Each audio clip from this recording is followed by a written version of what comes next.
Hello, Annie. How you doing? Okay, just move shit around.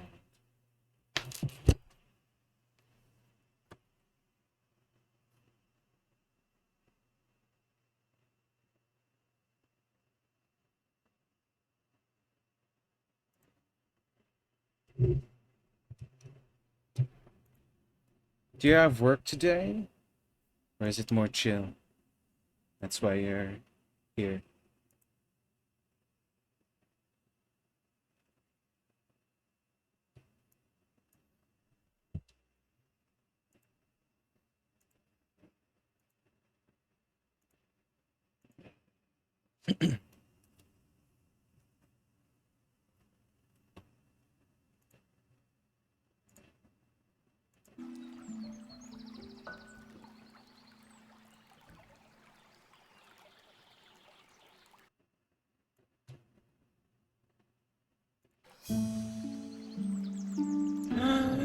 What? Is everyone okay? I hope nothing crazy happened,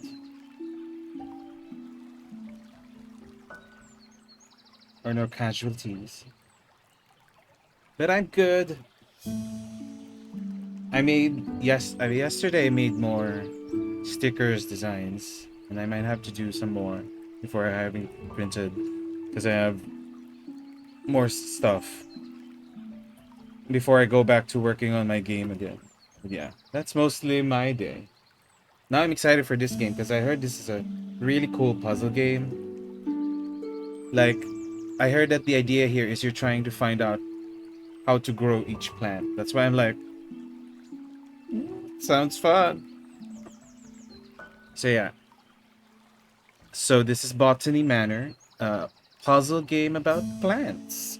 That's all there is to it, honestly.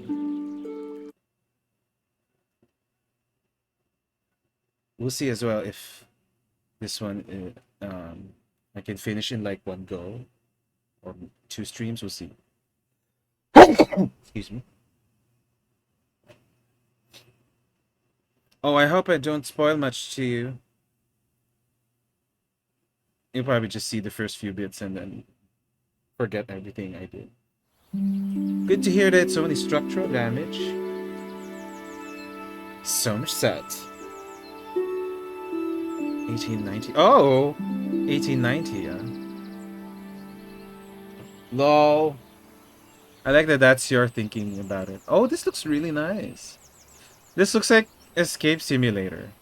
Like the aesthetic and the graphics. Lady Arabella, is that me? We're so happy to have you back at Botany Manor. I hope you had a lovely trip. In your absence, I'm afraid some things in the manor have deteriorated. Though I can assure you we tried our best to keep things in order. I hope it doesn't affect your research too much today. Bennett.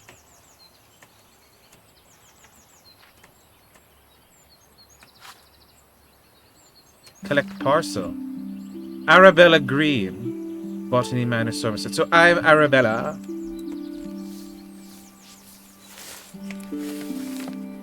Forgotten Flora.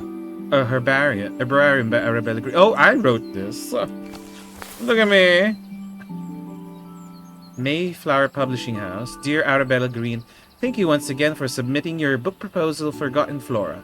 Please send this empty herbarium back to us once you have completed your research, and we'll be in touch with a potential offer. Oh. Oh. Oh. I just like rifle through it.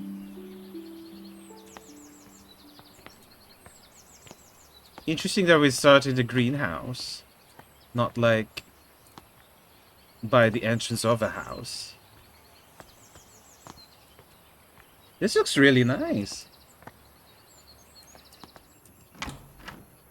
Like the graphics look so good. A fresh start. One new plant added. Windmill wort. Anemone februa. I want to grow the windmill wort to filter the smoggy air in my conservatory. But I'll need to research its temperature requirements first. I haven't filled all the right clues for this plant. Oh, looks fun. So it's like a deduction game, but instead of deducing like murderers, we're deducing what makes a plant work. Scoop soil. Inspect pot with soil. Potting instructions. Place pot on saucer, add soil. Plant a seed, water the seed.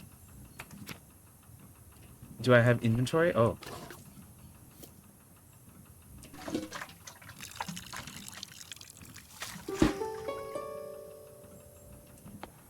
Okay. I want to grow, but I need to research its temperature requirements. So can I put it in like different environments? Like it's cold or hot. Heat vent.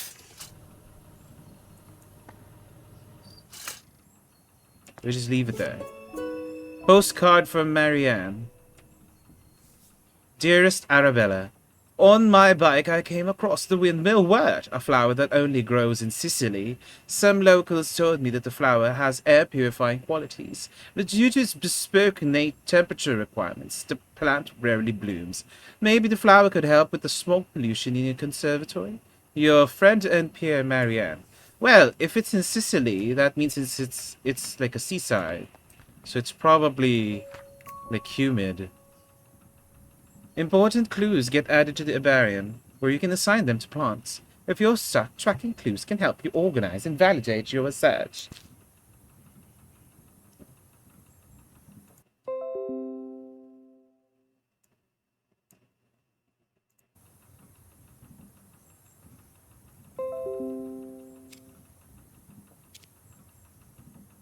I see. So the clues aren't really necessary. It's just there for you. Somerset falls victim to industrial smoke. I can barely see. Horse bus drivers refuse to work in these conditions. This is very... I can see what you mean by smoggy now. I can barely see a thing.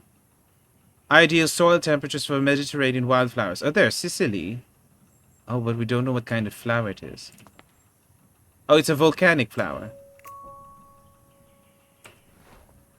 So volcanic flowers, 60 degrees Celsius. That's hot!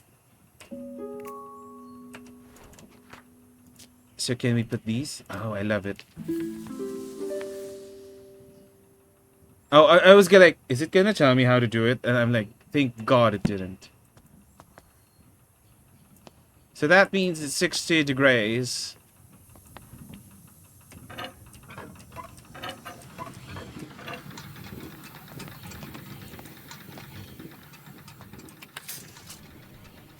That's so hot though, oh my God. 60 degrees. You're beautiful. Oh, it actually spins like a windmill. That's cute.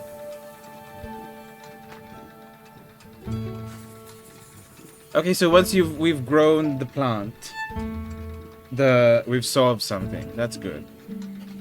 The windmill wort naturally grows in the volcanic soil, which is why it requires a soil temperature of 60 degrees Celsius. The bud contains air purifying qualities so that the flower can filter its environment from dense smog. The art style's so nice as well. Can we take it with us? Wow! It's so colorful now.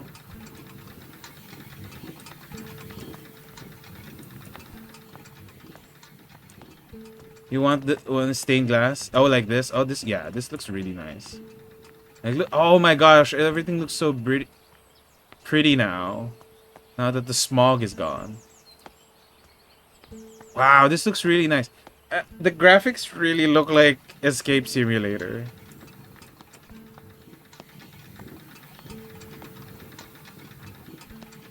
Can we take it with us? I don't know where to put it though.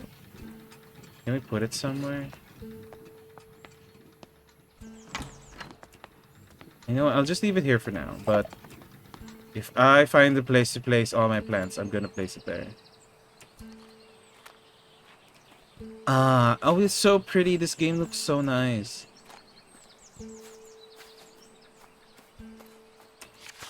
Drawing from nature. That's it? It can't even open it? You wonder if it's the same assets? Probably not. It looks like a different art style. It just looks very similar. Because this, it feels like the art style is more flat. Like everything looks like it's cel shaded to be flat. Even though they're 3D.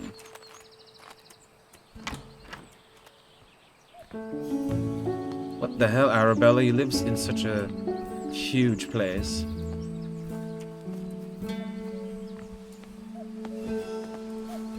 Is that my mana?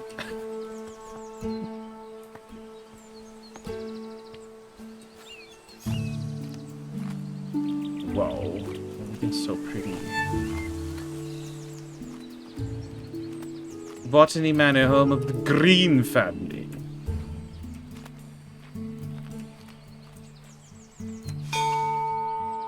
I'm currently busy researching. Please leave all deliveries in the gatehouse and ring the bell.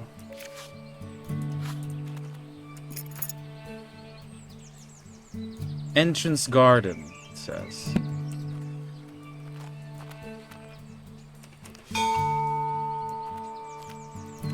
So if we get deliveries, it'll just be left there.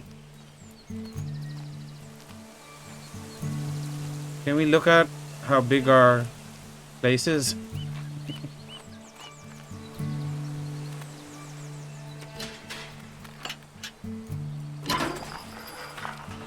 You know what? It might be. It's this. I feel like it's the same engine as Escape Simulator. Wow, the music is so grand. Look at that. They just have a huge ass church right beside of their house. Can we sit down? Oh, pretty.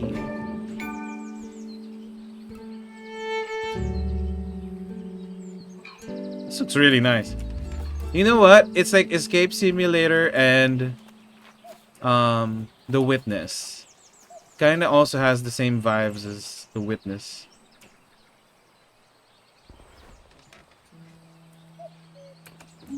You know what? I really should replay The Witness. Walking stick. My dear friend, good luck on your trip. I would have loved to join you like in our younger days, but your tales about the trip will suffice when we next meet. I will never forget the Maria Jackson passage you once highlighted to me. In examining plates, you take the authority of others, whereas in botany, as in all other things, we can make little progress if we do not see for ourselves. Well, now you must travel and see some interesting specimens for yourself. I am inspired and look forward to hearing all about it. Your friend always, Eleanor. You're thinking about it with, especially the clouds and the like sky box, and the way how everything's very very colorful as well. Orchard. Ooh, okay, so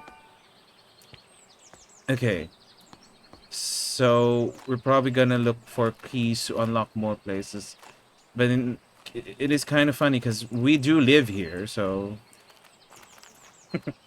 why don't I have the keys to everything? Like right at this moment. Why did you do that to yourself, Arabella? Oh my god, this is so pretty. You just have like a little stream.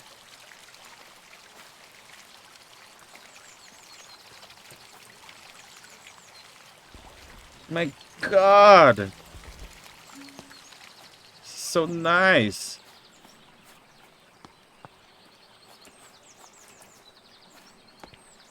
Ah, to be rich. Oh, it just goes around. Oh my gosh. Wait a second.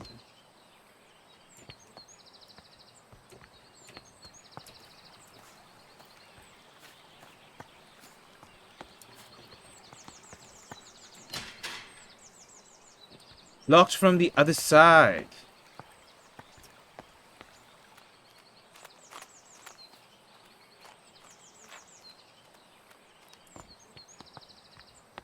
I'm gonna look in every nook and cranny. Just to make sure. Like, I don't miss anything. Okay, so this goes around.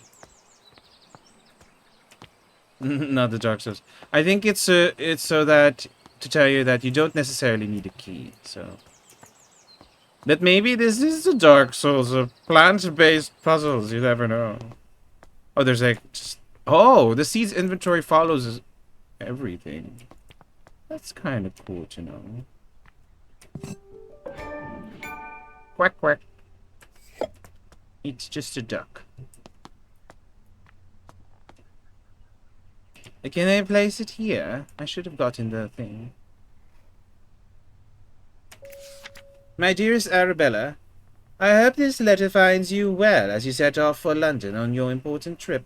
The thought of you in the bustling city working on your ambitions both excites and worries me. Time has indeed passed yet, and yet your determination for your field remains inspiring to me. I had never imagined all those years ago that we would be writing to each other in our 5th decade about such endeavors. I look forward to hearing about your progress, and of course let me know how I can be of assistance upon your return. Your lovely sister, Elizabeth. In our 50s. So we're in our 50s. We're not a youngin'. We're a 50-year-old lady. I want to take the windmill thing. I want to bring it there. And I feel like you do place it there, based on what it looks like. It's kind of funny how you have like a giant greenhouse like this, but then your whole house is full of plants, so like only boomers get them. Well, she'll technically be... Oh yeah, she would be a boomer back in 1890. No, that if it's in 1890, that means she was born in 1840. Wait, where am I going?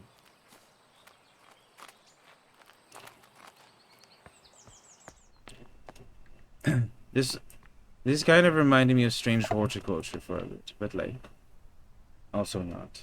Just maybe because it's just plants. I mean, that's the only commonality in puzzles. God damn. You just have a giant tree in the middle of your house. Survivors of adversity. I could probably check how many plants I get. First start. Oh, wait. Oh. Oh! Vestibule! Sorry. Apothecary. You have an orangery. Oh my god. Gatehouse, conservatory, driveway, entrance garden. Long hedgerow, orchard, back terrace, rose garden, viewpoint, kitchen garden, orangery. So there's 5 chapters then. Okay. Oh, this may not be a super long game then.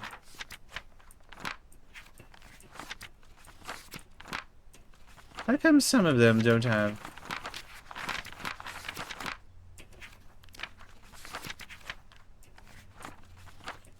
I see. Family tree. John Green. Mary Deal. James Pendleton. Where Arabella Mary Green. There we go. We're sisters with Elizabeth Ann Green. And we have a niece. Florence Mary Hopgood. Hopgood. I wonder if this is gonna be important later. But both our parents are dead. But we do have an uncle. And an aunt that are still alive. Ursula Pengilly. I wonder if that's gonna be important. Lady Arabella Green, I'm pleased to let you know that your family tree is complete. Carefully tracing the history of your lineage. As per your request, I have altered the customary presentation, now displaying the maiden names of the ladies in your family, rather than their current names acquired through marriage. Should you require any further adjustments or have additional inquiries, I remain at your service. Yours, Robert Hitchley, genealogist.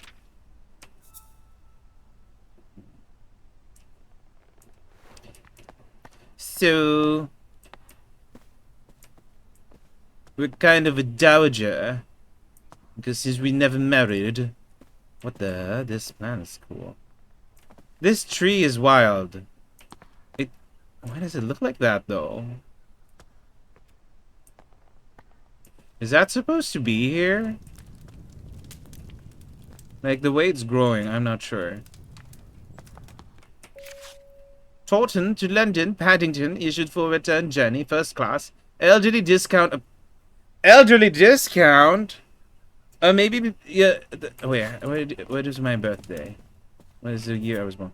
1835. So we're like 55. Right? Yes.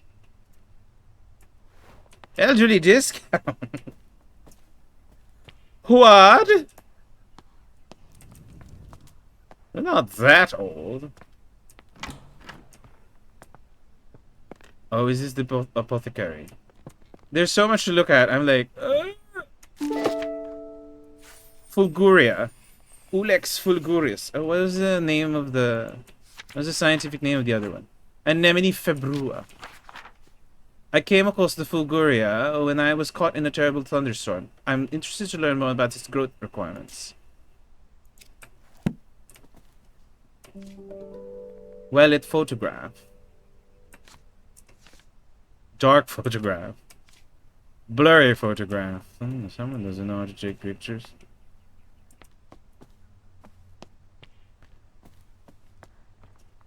Dartmoor. All the year round. Home to breathtaking sights. Hound Tor, Wistman's Wood, Becky Falls. The Dartmoor line. Kitchen. Of course the kitchen is locked. Oh, so it's implied that we just got back from a trip. That's why everything's locked. But also, wouldn't you necessarily just keep all the keys to your own house? Okay. Pyrophiles. Dangerous word to say. Fire has the potential to be among the most devastating forces of nature. Despite this, humans have developed the ability to invent, wield, and attempt to manage it. Meanwhile, certain species of the plant kingdom have evolved to adapt and flourish in the face of fire. In areas where forest fires occur frequently, pyrophiles have learned to rely on fire as a crucial part of their life cycle. Facts about pyrophiles. I don't want to keep saying that word now. Their seeds typically possess tough shells. Some pyrophiles only bloom when surrounded by smoke aromas from their natural habitat. I know that's true, because I've heard that there are some trees that survive even through forest fires. Painting room. Cameras barely existed then? Yeah, I honestly thought it should have been a daguerreotype. If we want to be accurate. Okay, so those are locked. Probably go here. Probably if I go upstairs, it's probably locked. There's just so many plants. I can just imagine how dusty it must be with all this soil around. Library hall is... Oh. Oh, so this tree is blocking the way. Who planted that tree there?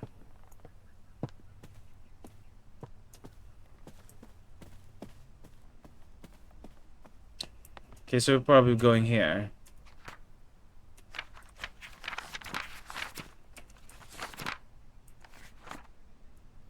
Five is... I'm right. It is the apothecary. It goes to the drying room and the drawing room. This is 8 is a screen's passage. Oh. Painting room. Orangerie. Flower room. Grand staircase. There's a smokery. The art of painting. Oil and fresco. Oh! I don't know why I made that sound. Wow. Wow. Botanical folktales. Some ancient Celtic tribes practiced the coming of age ritual. This meant that when someone was considered old enough, it was time to prove themselves worthy of staying in the tribe. One of these rituals involved picking a flower in the woods, though not just any flower, of course. The gatherer had to find a fulguria, no, for this flower is known to only bloom during thunderstorms. Keeping a cool head while lightning flashes were striking left and right of you was considered the ultimate test of courage. Because, you know, you might die.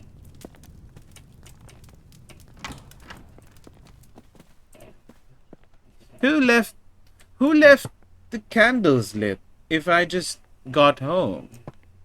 And the fireplaces. Do I need to know? Arabella and Elizabeth. Aww. Sisters are doing it for themselves.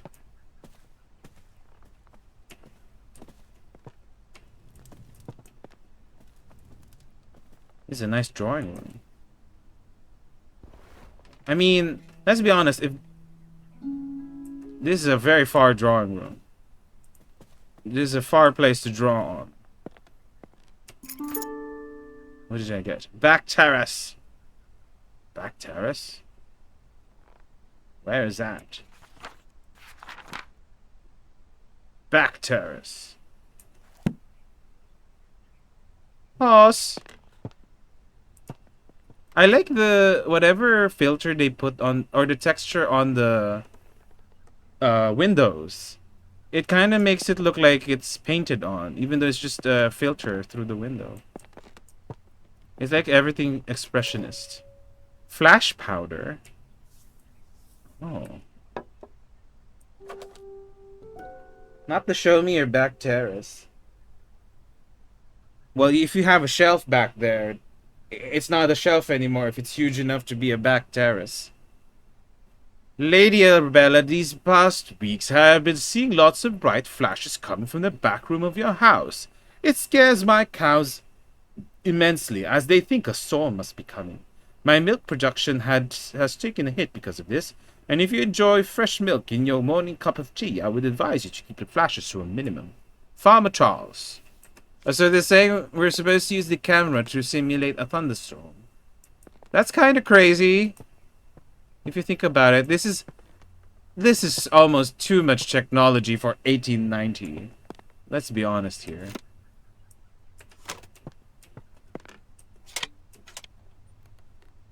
Okay, but we need flash powder.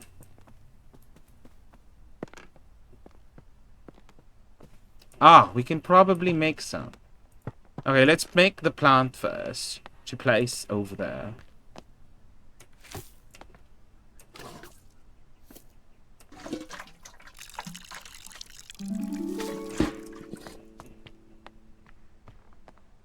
I shouldn't be running at my age.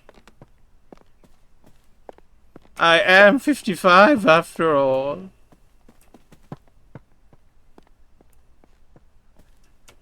Oh, so we don't know what it's made of.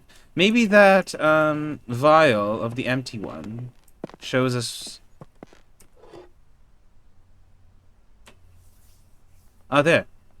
Potassium and magnesium in a 2:1 ratio. So 2 potassium and 1 magnesium. This game's easy.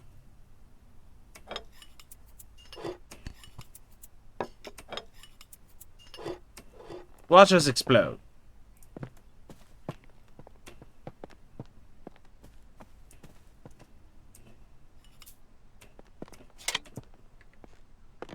Ching. Wow. I didn't even have clues. I should have. Oh my god, it looks so pretty. The art is so pretty.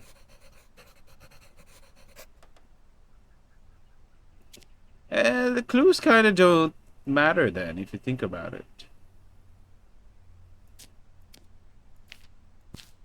Because, like...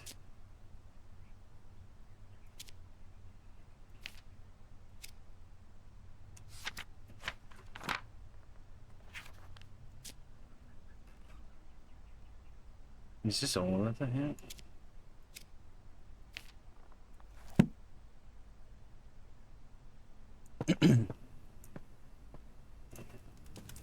So, like, the clues kind of don't matter because I still solved it without using any of the clues. Or, like, I didn't have to input the clues. That's what I meant. But do I have to? I think I have to put the clues, though. Because she is writing a book about it.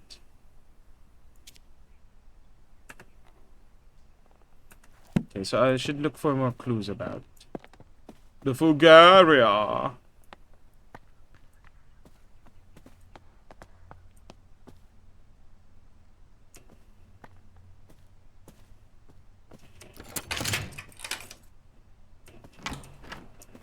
Ooh, this is very pretty.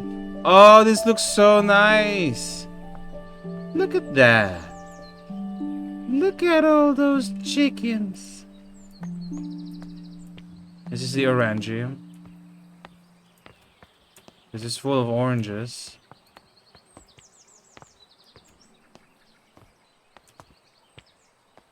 You just have the plants everywhere. Oh, that painting room looks nice. We should go in there. This game's fun. It's quite simple so far, but it's very fun. Flowering plants of Great Britain. Anne Pratt.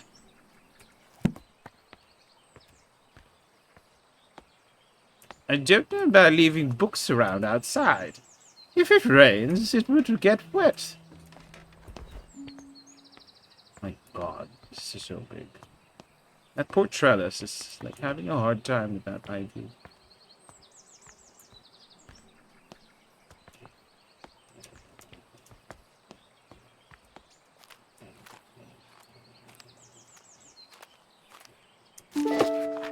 Ash plume. This might be a tough case to crack. Crack? Seed log. A summary of some seeds I've gathered this year in the location I found them at. Ash plume is from Wistman's wood. Wistman's wood.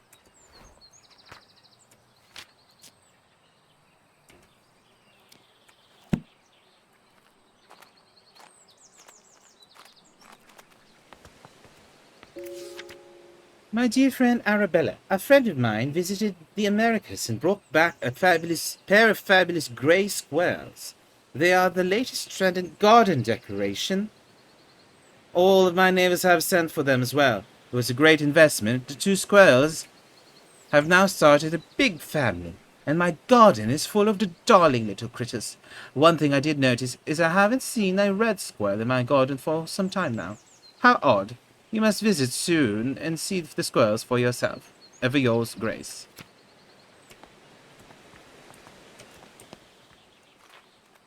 Formal garden? Is there like an informal one?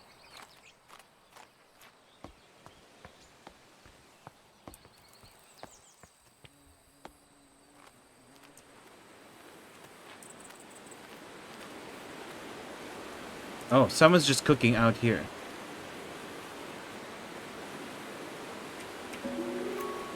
Hazel Patterson, kitchen notes. Thursday. Jimmy broke another mortar. That boy really needs to learn how to grind spices without breaking down my kitchen.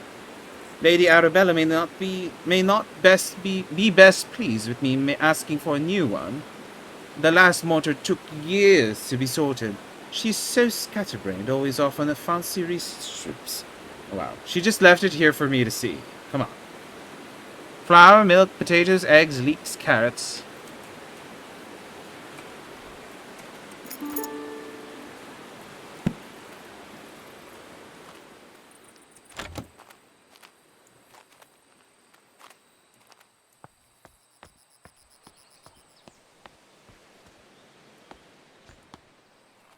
What is up with this? People just leaving keys around. Anyone could just walk in and open the doors to the different places in my own house.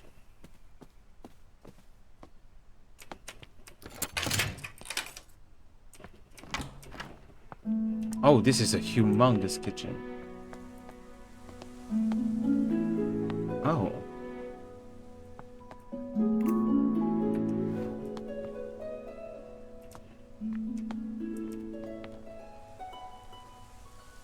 Oh, look at those.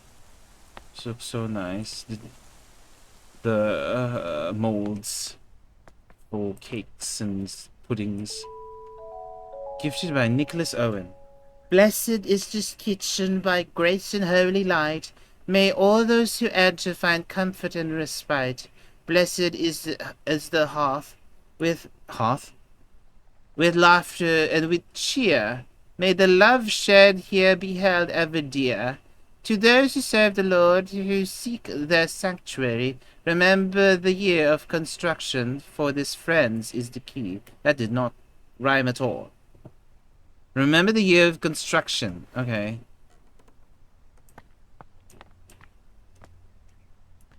You just have puzzles around your house, huh? Hazel's priceless recipes for the home, farm, workshop, and every department of human endeavor. This game is very whimsical. Roasted chestnuts. This is a simple recipe, perfect to warm those cold winter nights.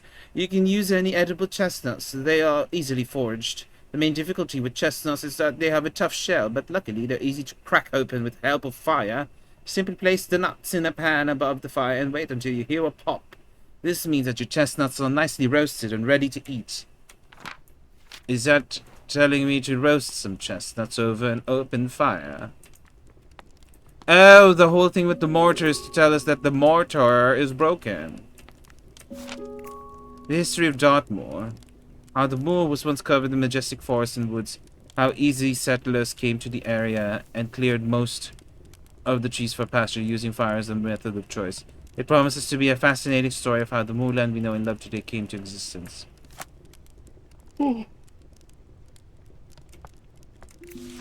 Dear lady, we've received your letter applying to study botany at our College of Natural Sciences, along with your enclosed drawings.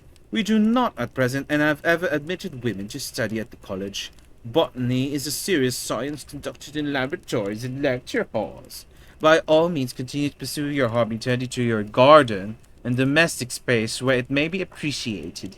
Positions at the college are reserved for serious scholars whose studies will go on to be well utilized in a career in botanical experimentation.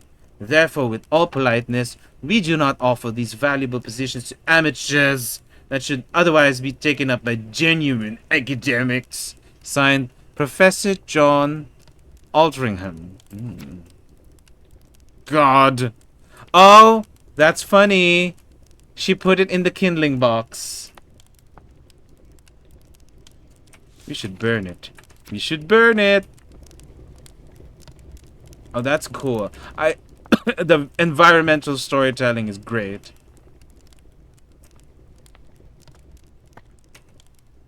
Your ass or your back terrace?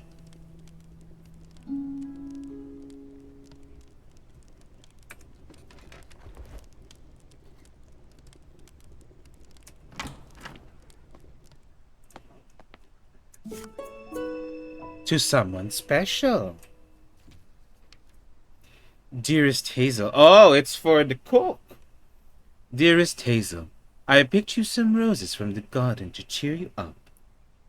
When you're done with your work in the kitchen, would you like to meet me for a cup of tea in the back garden?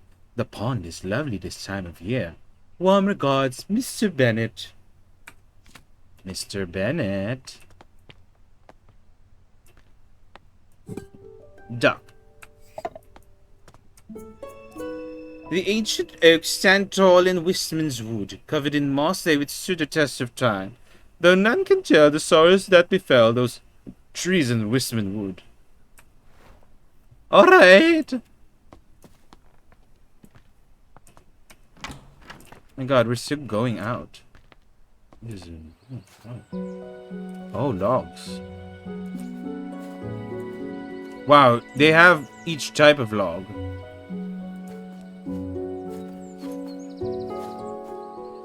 Smokery. Oh. That's what they meant by smokery. It's where you cure the meats. That's kind of awesome. Smoked food.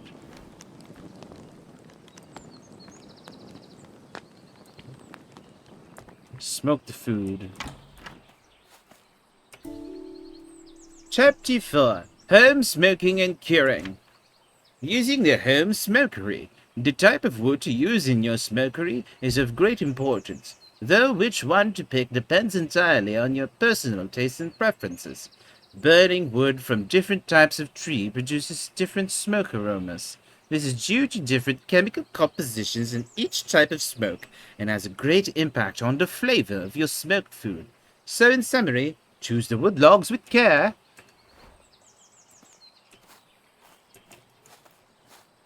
Did I miss anything?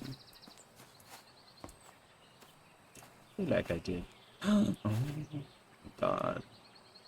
Your house is humongous.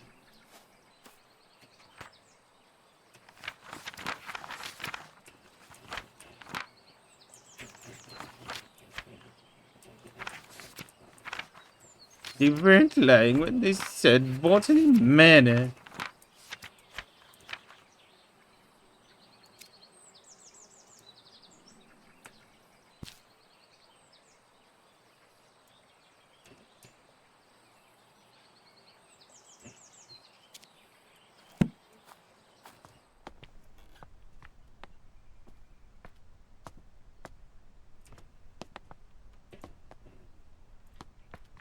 Okay, we need a year of construction.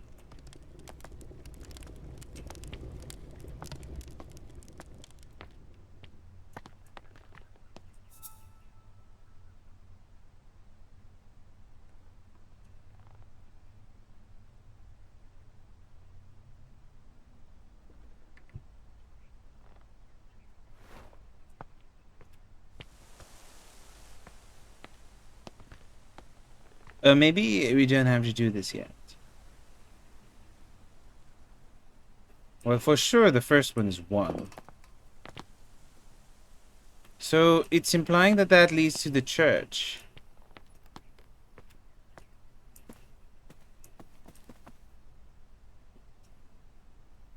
Dartmoor. Wistman's Wood.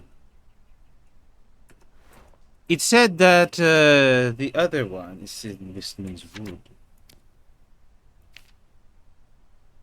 It's kind of weird that you can look at this, but not. Okay, let me see. What did it say about the lecture?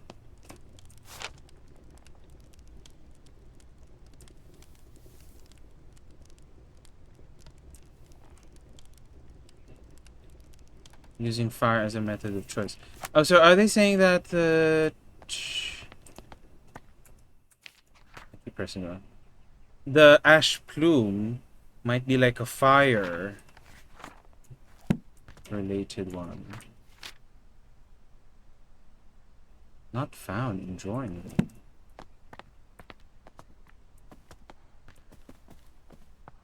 Excuse me?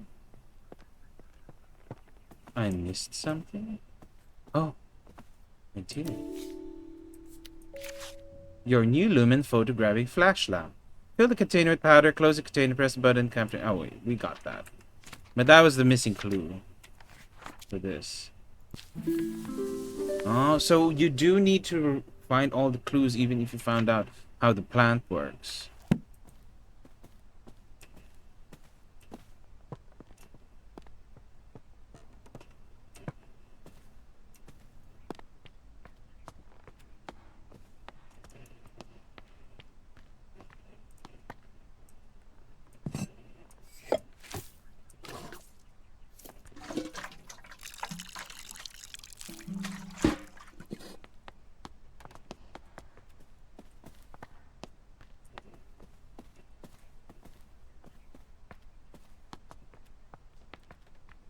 So from what I understand, Wistman's Wood is a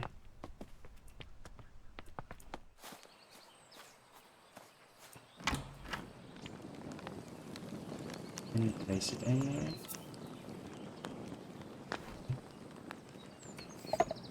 Oh, we can place it there.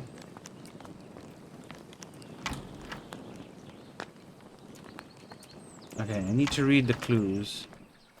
I'm guessing this is a clue as well.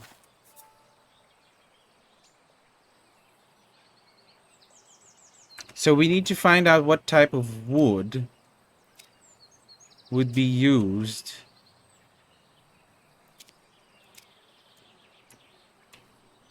Is that all the clues? So all these clues are... Oh. That's kind of cool. So you're never like super lost in this game.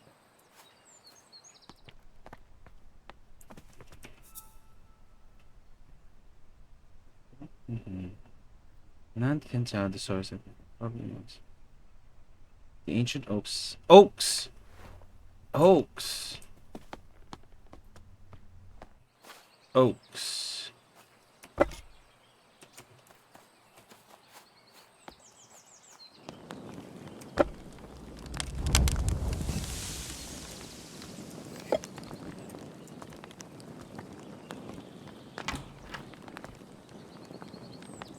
Is that good enough for you, little plant?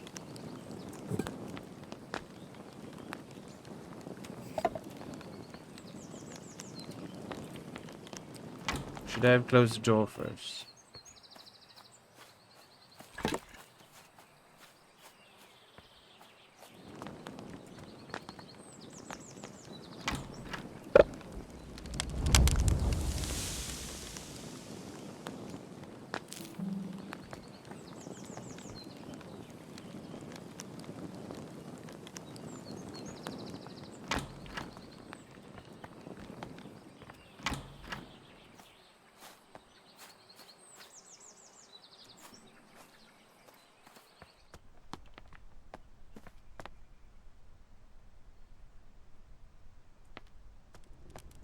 But it's that.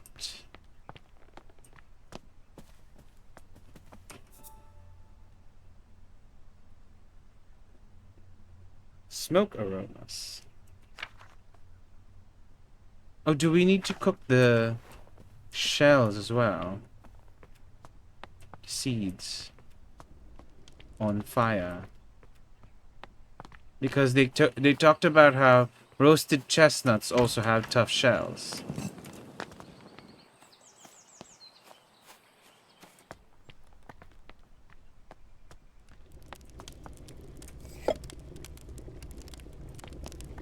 I'm gonna hear... Oh. Oh. Oh. I don't know how that works, but it worked.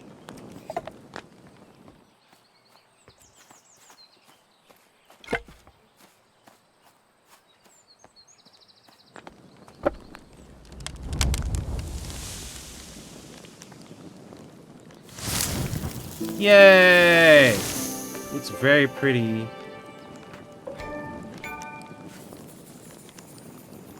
Ooh. Lilium vivivicum. Vivificum. Oh my god. The ash bloom is a pyrophile. Evolved to survive harsh forest fires. Its seed cracks open with extreme heat, and afterwards, the oak smoke from its habitat indicates it's safe to bloom.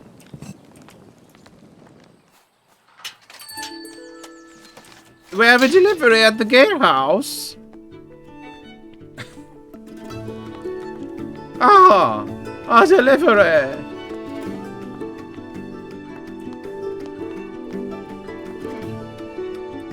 Oh, we should get the other plant.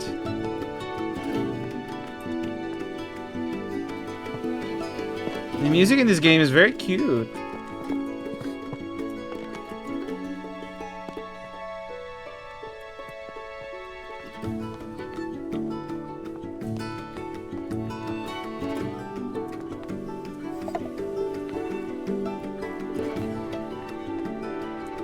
Look at that.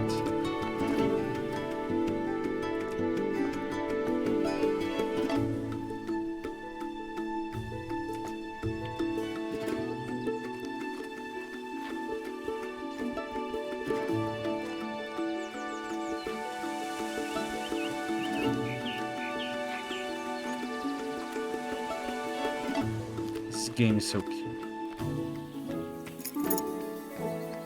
Orchard was delivered. Dear Lady Green, we are pleased to deliver a new key for your orchard gate. We hope you are enjoying the gate. Don't hesitate to visit us again should you need further metalwork or decoration for the manor. John Babbage.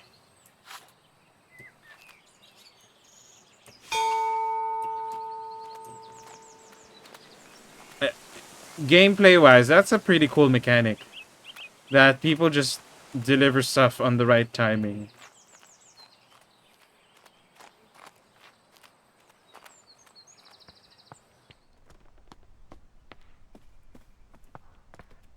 The orchard is back here, right? Yeah. This is the orchard. Right? Oh no. Oh no, the orchard is outside, I think.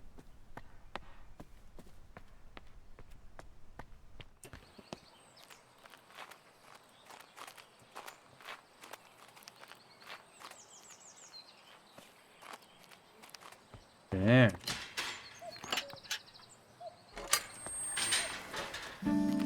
Peculiar petals. 2 new plants. Pixie Tears. Wolf Glove.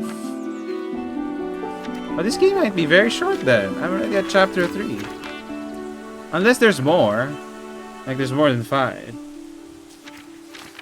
But if it's only 5, then maybe it's a short game then.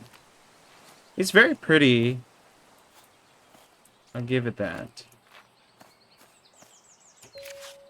Dear niece, I have gathered my selection of my cherished toys and books.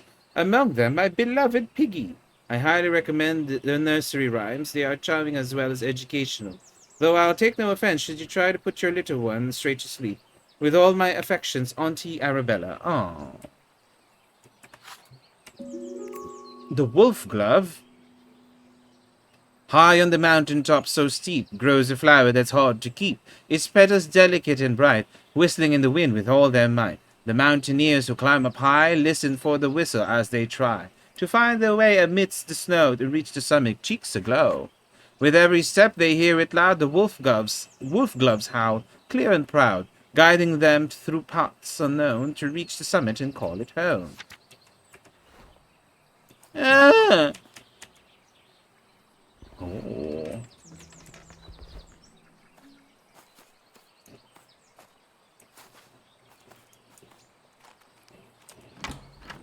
Oh. What is this? Orchard. What's 11? Cider garden. And then there's an old tower. Whoa.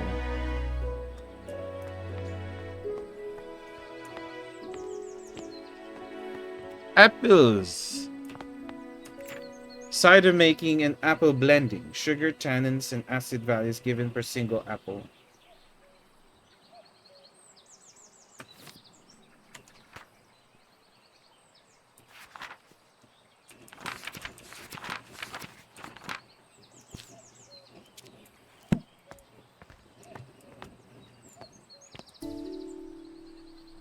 A nubby russet. Oh, these are some cute designs.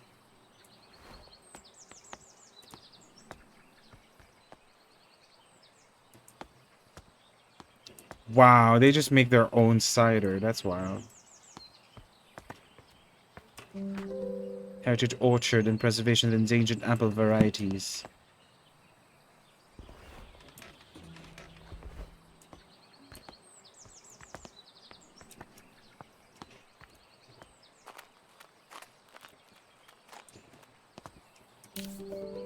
Red campion.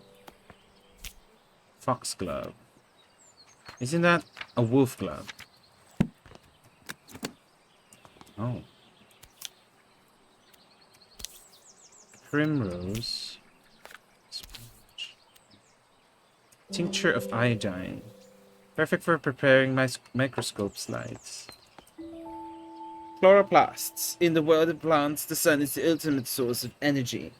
Chloroplasts, small organelles inside the cells of a plant, are responsible for capturing the light from the sun and converting it into sugar through photosynthesis.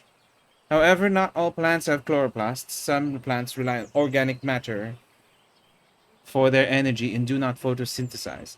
They have lost their chloroplasts over time and have instead adapted to obtain energy by absorbing sugars through their roots. It is therefore recommended to add a certain amount of sugar to the soil when cultivating these particular plants.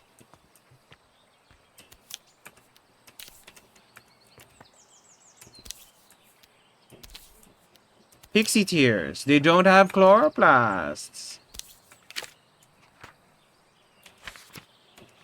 We're getting the clues. I don't know why I said it like that.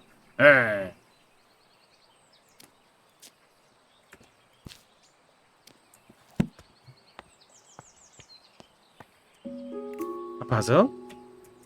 A puzzle? No, it's just something to look at. There's probably a jigsaw puzzle about that. Lady Arabella, thank you for inviting me to Botany Manor last Monday. As a historian, I found it wonderful to see an authentic medieval manor, especially one as beautiful as yours. I apologize again for not being able to locate the priest hole. I don't like that. In your house, although I am convinced it exists and will find it one day.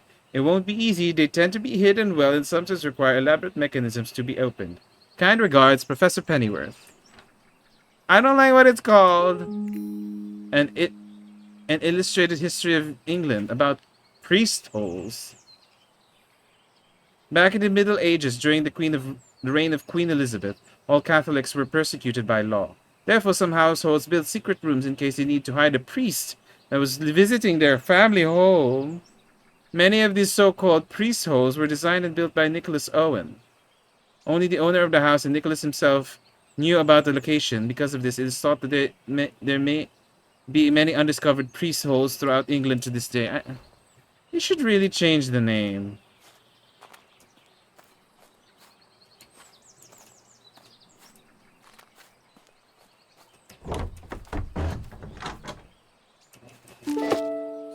Pixie tears. This flower is closely associated with the orchids. I wonder why. Notes and soil additives. Sometimes I need extra nutrition to the soil. Found the following amounts to work best with my different pots. So the flower pot is 97. Oh wait, so I'm guessing we have to get sugar. We have to place sugar from the cider. Lady Arabella, I've received a request for repairs for the roof of your garden tower. Alas, I must confess that I am not the man to undertake this task. May have escaped you notice that the tower in your orchard is known to locals as the Turbulent Tower. It is believed that a poltergeist dwells within its walls. Legend says that the spirit is evil and brings ferocious winds upon anyone who dares enter the tower. I don't want to provoke the wrath of this ghost, and I advise you to refrain from meddling with the tower. Willie, the builder. Willie! Oh. Oh. Can we go inside? Oh. What the? That looks very ominous. Anemometer. Move up. Oh no, I don't like this. Oh, kind of feels. Oh.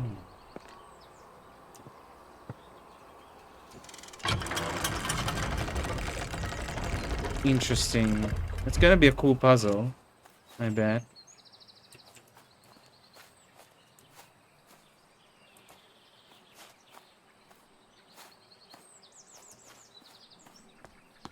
Oh, this leads back to the other side. Tower wind research. Wind speed of 35 and something. Oh.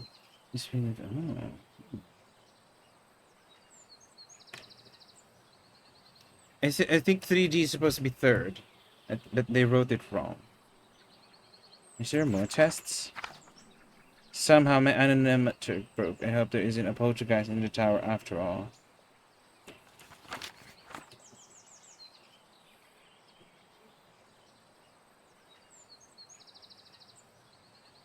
I might write this.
Ta-da!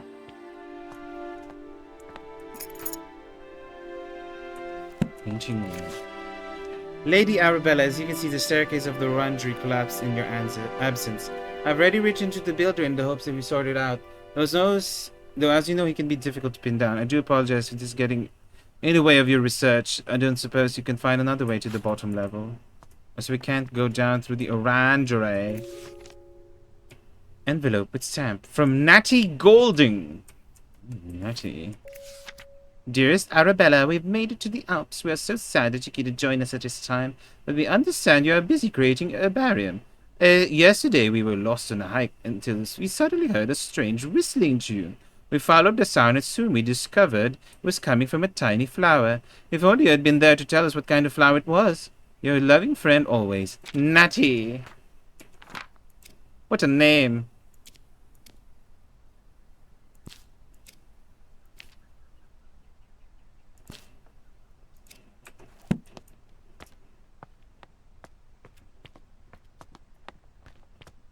Oh. Oh, there's the seed packet over there. Oh, that's a priest hole. I still don't like that name. Okay, maybe we could focus on this one first. Okay, let's do pixie tears first. Hello, Bella. How are you doing? Are you full from your dinner? I've been investigating plants. My research on the plants. Where the fuck do I place it? Oh, there. Okay, so we need to plant the pixie tears first.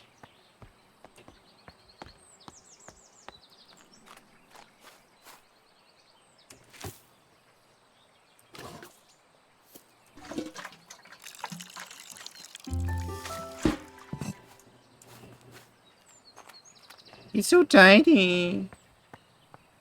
Okay, so we need to imbue it with sugar. Sugar. Hopefully like 97% sugar. Oh, it's this one. Okay. Tannins and acids.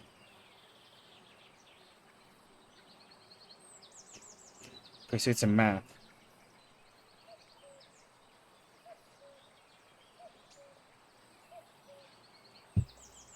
Let me double check before I do math.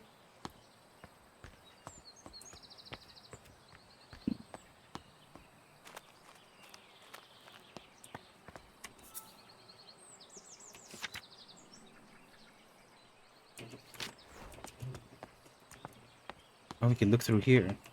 There's a sheep! Meh. Meh.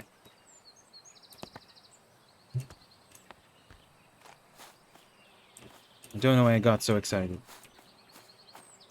Maybe because it's so quiet. I'm alone, all alone here. How are you, dearest Arabella? How are you getting on with your garden? I hope it's not going to be getting too much for you on your own these days. Our mutual friend mentioned you have been struggling to germinate the ash plume. Have you tried making sure there's a fresh compost in the pot? Stubborn seeds often need that to grow. I'll visit you sometime, and perhaps I can find a way to crack that seed for you. I can show you the book I've been working on at the time. Yours sincerely, Charles Tucker, Esquire.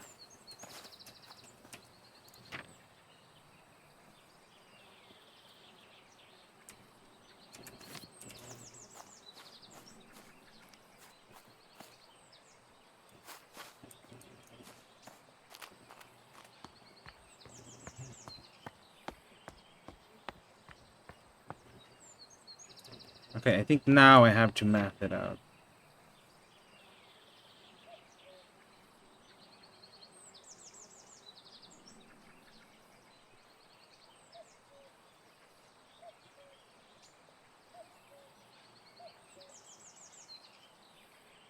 Okay, it's probably the knobby russet, the cat's head, and the Merlin's mist. Let's see if that works. Cat's head, knobby russet, Merlin's mist.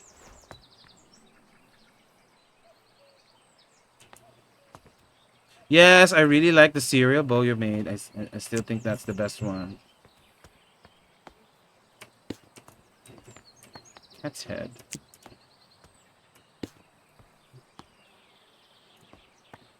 Merlin mist.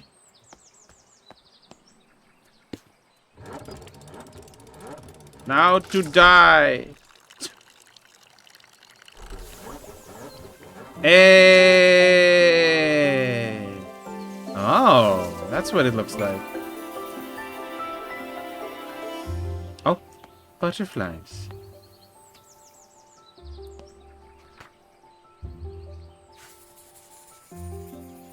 Wow.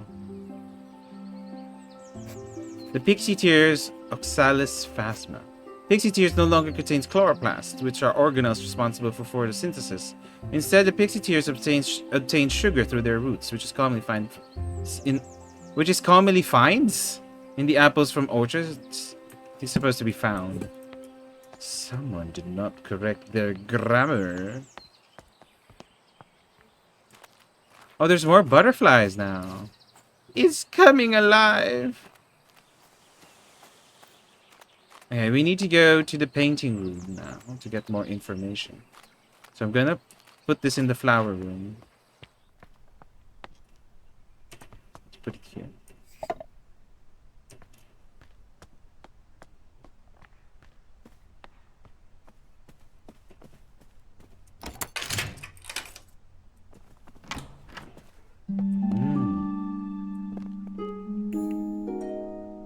Oh, we got a full map now. Oh, the manor constructed 1593. So that's the date that we need to put into order to open the priest hole. Still the one of the worst named things ever.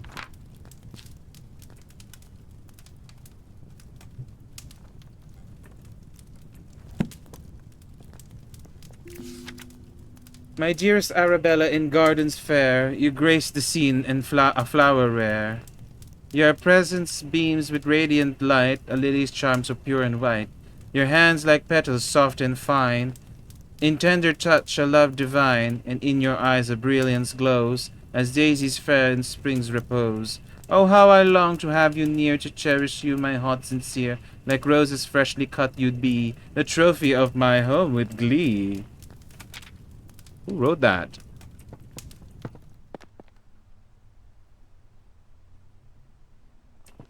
As a back terrace for his hole? Where else would it be?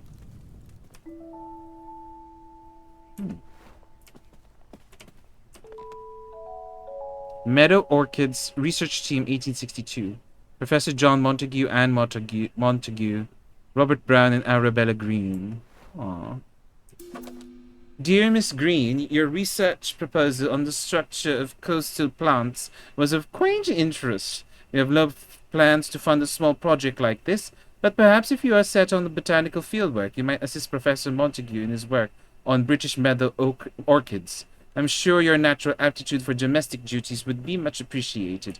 Might I also recommend John Lindley's book, Ladies' Botany, or A Familiar Introduction to the Study of the Natural System of Botany. It is an elementary book for unscientific readers. The one I have heard is a suitable amusement for ladies such as yourself, being about a mother who wishes to teach her children about plants. Respectfully, J.W. Surtees. K. That sounded so patronizing.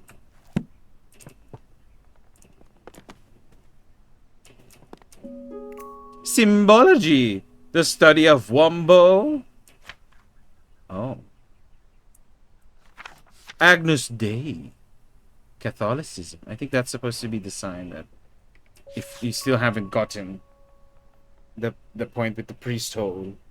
I was wondering if I could join Mr. Bennett into town later this afternoon to place an order for a new kitchen scale.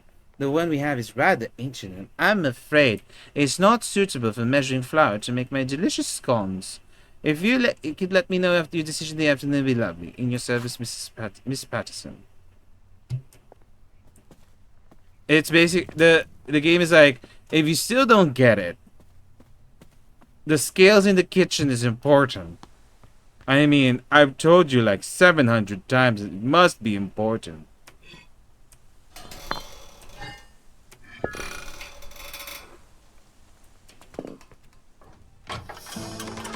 Oh, the priest hole's open.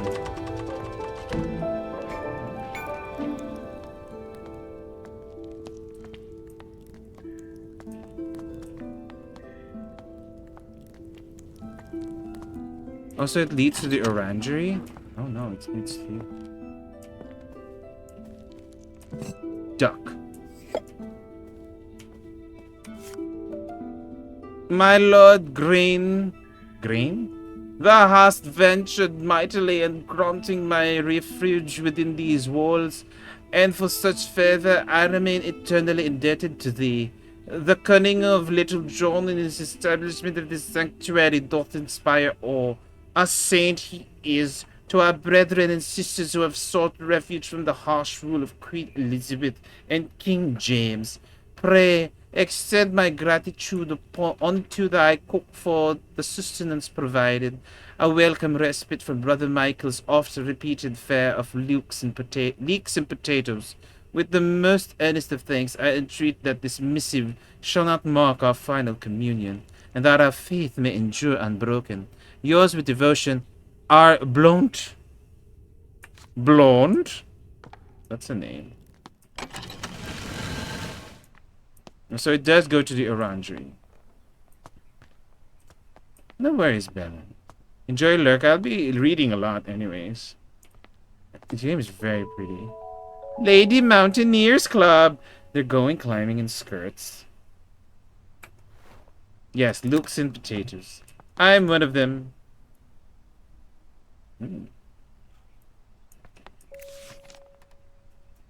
All correspondence to the above address. The Society for Botanical Science meets every second and fourth Wednesday from 6 o'clock at the Assembly Rooms in Stroud. A prospective applicant must be supported by 3 existing gentlemen of the Society, along with evidence or research showing his dedication to the advancement of the science of botany. Widows of existing fellows receive honorary membership to attend annual social events. This month's lecture is on and the importance of laboratory investigation. Huh. Oh. If only the orangery went broken.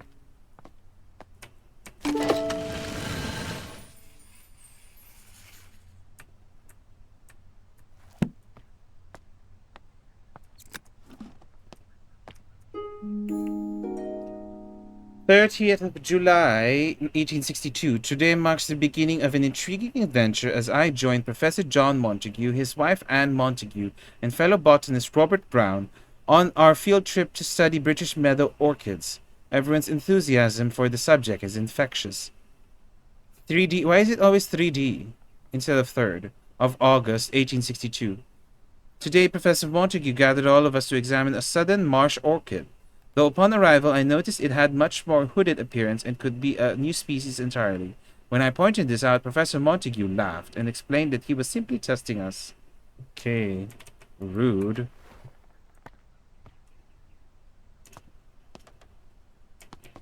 Wait. How do I get out?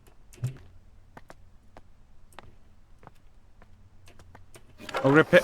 Oh my. She just repaired the stairs herself. We love that for you.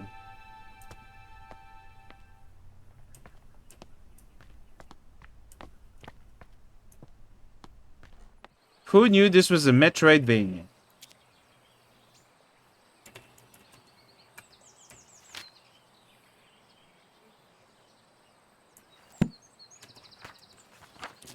This clue thing is kind of too easy almost. Because they don't put the other clues as a red herring. I would have loved if they just put some of the clues to be a red herring so that...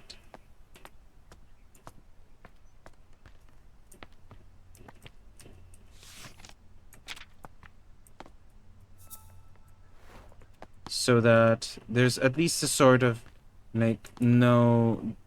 Like, you still have to deduce things. Even if it is easy.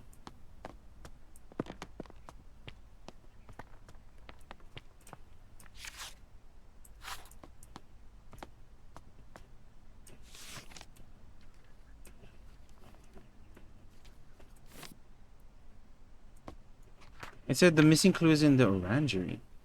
But I'm already here.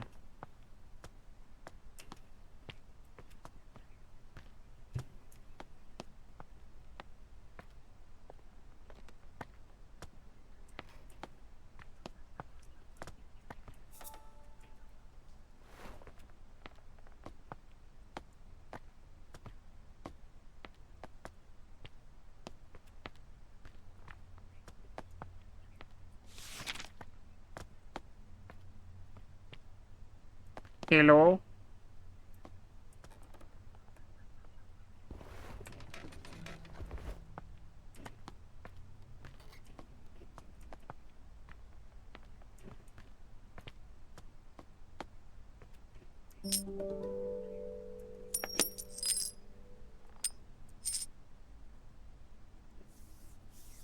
Ah, that's the clue.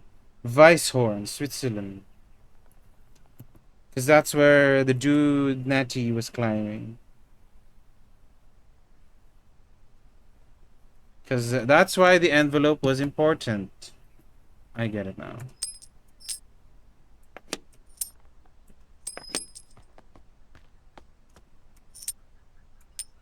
Ben Nevis.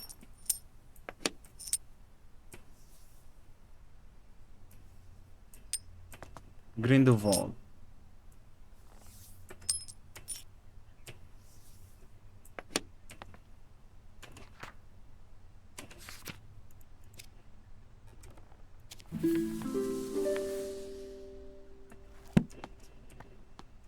So, based on that, that would mean the wind speed of Mount Weisshorn is 40. So we need a 40 1/4, which is that. Okay. Oh, I need the plant first.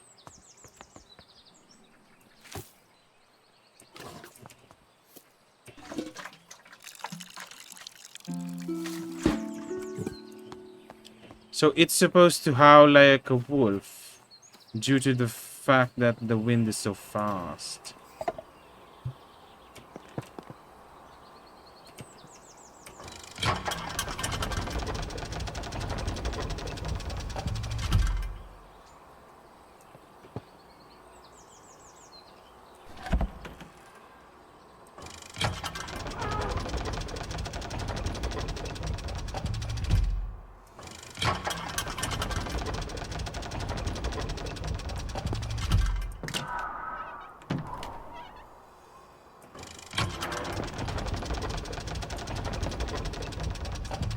You should work. Yay!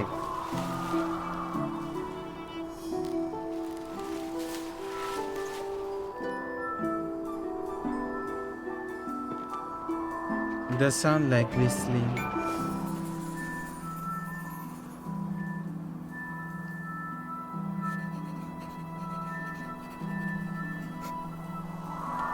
Campanula melodia. The wolf glove grows in Mount Weisshorn, where the weather is just right. When the wind hits its tubular petals, a howling sound can be heard. Mountaineers are familiar with this flower and use it to navigate on foggy days.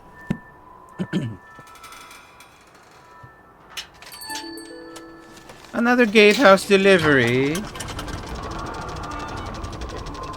I just want to climb up to the top just to see if there's a difference. Nope.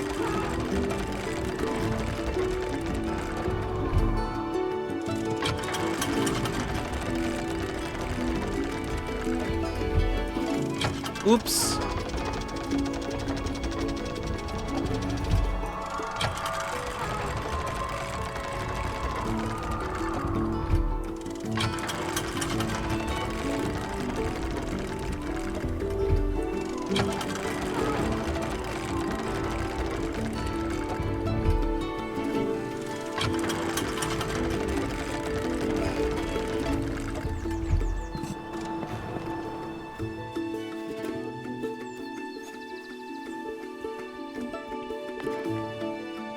The music in this game is so nice.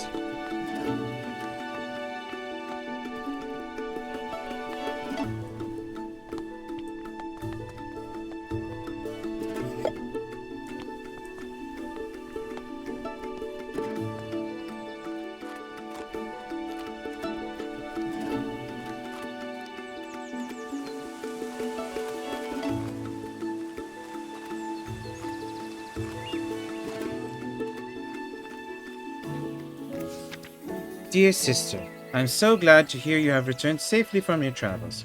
While you were away, I changed the code for the library door lock each time I visited, as I know some of grandmother's valuable items are kept in the secret vault. The new code for the door is the three initials of my name, to make it easy for you to remember. I hope we can meet soon. I look forward to hearing all about your adventures. Your loving sister, Elizabeth.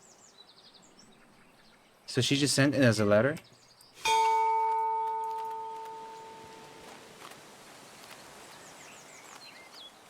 She's lucky that I read it. Can you imagine if someone else read that letter? They'd have access to my library.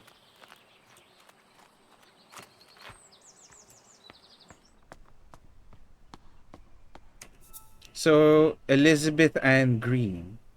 But then she's married to Arthur Hopgood, so that would make her Elizabeth Ann Hopgood.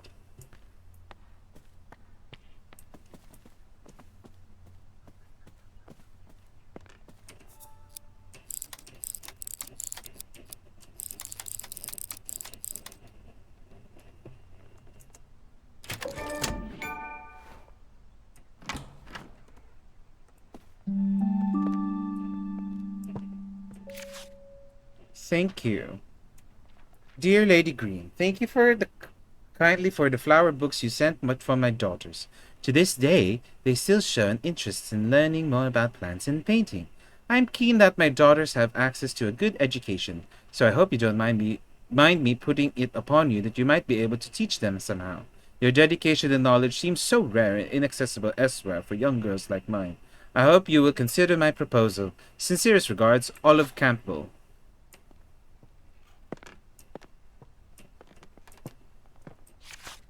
Modern methods of teaching. Oh, wow. The study's locked. Okay. So we're in chapter 4 now. This game is quite short then.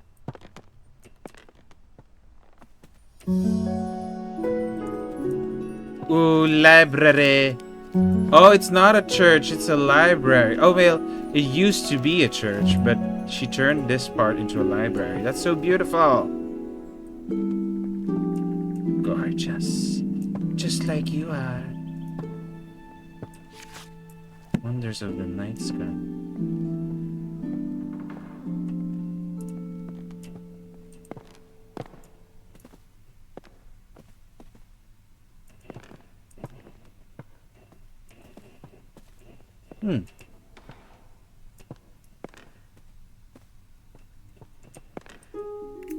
The Fox and the Crow. One evening, a fox was in search of something to eat for dinner. He saw the crow sitting on a tree branch, holding a big piece of tasty cheese in her beak. So the fox came up with a plan. He walked up to the crow and complimented her shiny black feathers. The crow was suspicious of the fox, and kept her beak tightly closed on the cheese. The fox kept on charming the crow, describing her as the most majestic of all birds, with a big strong beak. Oh, what a song that beak must make! It must be the song of a queen. Please, beautiful crow, let me hear it. Flattered by the praise, the crow forgot all about her suspicion, and also her dinner. So she opened her beak wide to utter her loudest caw, and down fell the cheese straight into the fox's open mouth. This is an Aesop, yeah. This is an Aesop fable. Is that supposed to be?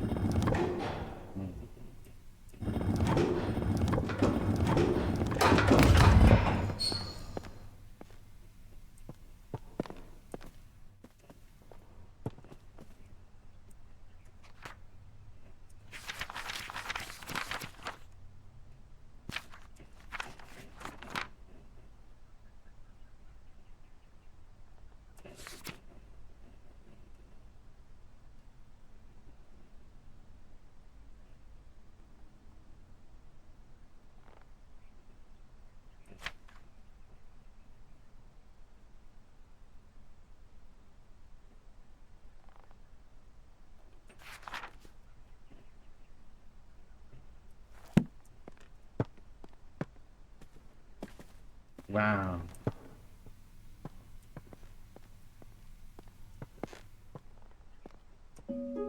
The Hare and the Tortoise. At midday, a hare and a tortoise took a walk together. The hare moved quickly and noticed the tortoise. I can't. I feel like I'm reading tortoise wrong. Tortoise struggling to keep up. The hare laughed and challenged the tortoise to a race. The tortoise accepted. A course was decided, and the race began. The hare immediately leapt out of sight, and then laid down to take a nap, sure that the tortoise would never catch up. The tortoise plodded slowly on, making his way towards the finish line. When the hare awoke from his nap, he opened his eyes just in time to see the tortoise crawling slowly across the finish line. The proud hare had been so sure that he would win, and underestimated the tortoise. The tortoise crossed the finish line. As the tortoise crossed the finish line, he exclaimed, "Slow and steady wins the race."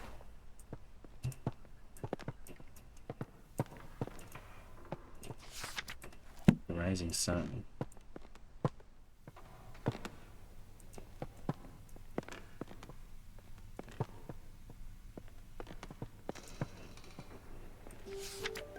New Year's ball to be given at Somerset Hall. Cousin, wash your hands and accompany me. You won't find a husband at the bottom of the garden. Tea. The golden fish. One bright morning, a poor fisherman caught a shining golden fish. The fish cried, "Please let me live. I am not a fish, but a prince enchanted by a wicked spell." So the fisherman let the fish go free. When the fisherman's wife learned of this, she demanded the fish grant a wish in return for its freedom, a cottage instead of a hovel where they lived. So the fishermen returned to the shore, and the fish granted their wish.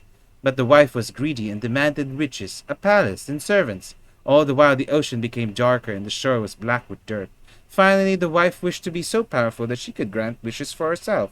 In return for this greedy request, The fish revoked all of the wishes it had granted. After that, the ocean became blue again, the shore clean, and the fishermen never saw the golden fish ever again.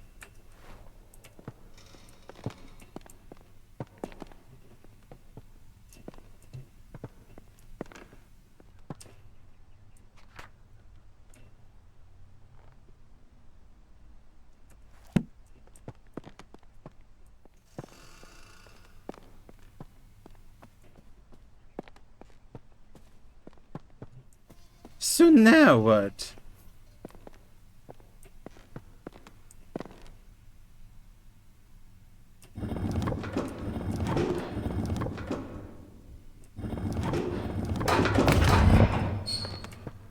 So there's an order.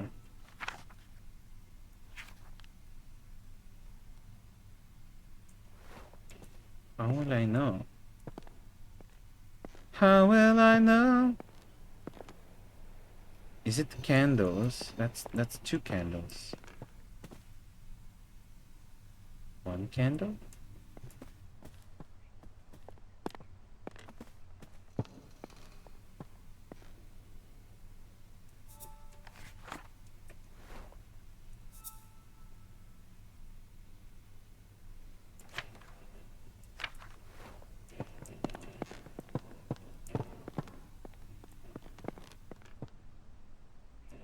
No.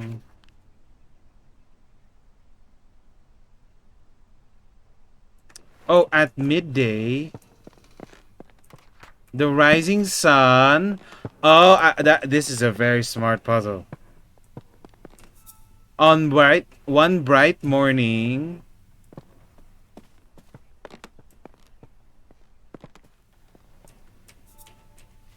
one evening, wonders of the night sky. Okay, so it's rising sun, morning. Oh, fuck. I did it wrong. I did it wrong. Rising sun, morning, midday, evening, night. Hey! Okay, that was the coolest puzzle so far. Oh, this is Grandma's room.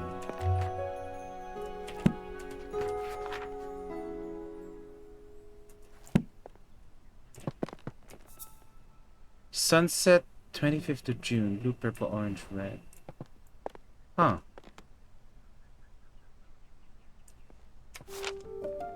The London Record. Lindley appointed chair of the botany at University College London. After an esteemed early career as an assistant secretary to the Horticultural Society and an admission as one of the youngest ever fellows in the Linnaean Society, John Lindley plans to elevate the science of botany.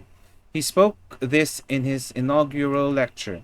It has been very much the fashion of late years in this country to undervalue the importance of this science and to consider it an amusement for ladies rather than an occupation for the serious of thoughts of man. Lindley also challenged the Linnaean classification system and proposes many changes. Nightfall. Lilium hesperidis. I vaguely recall my grandmother studying the nightfall when I was young.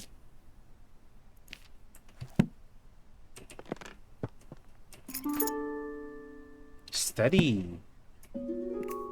Nightfall progress. Mary Green. I have been trying to encourage the nightfall to bloom for a little while now.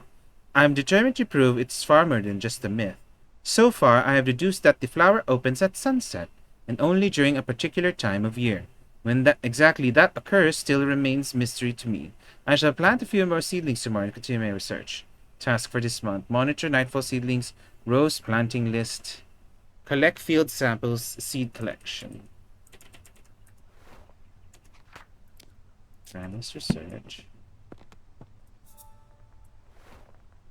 Okay, so we need the sunset of a specific. Okay. But we'll do that later. Need to open the study.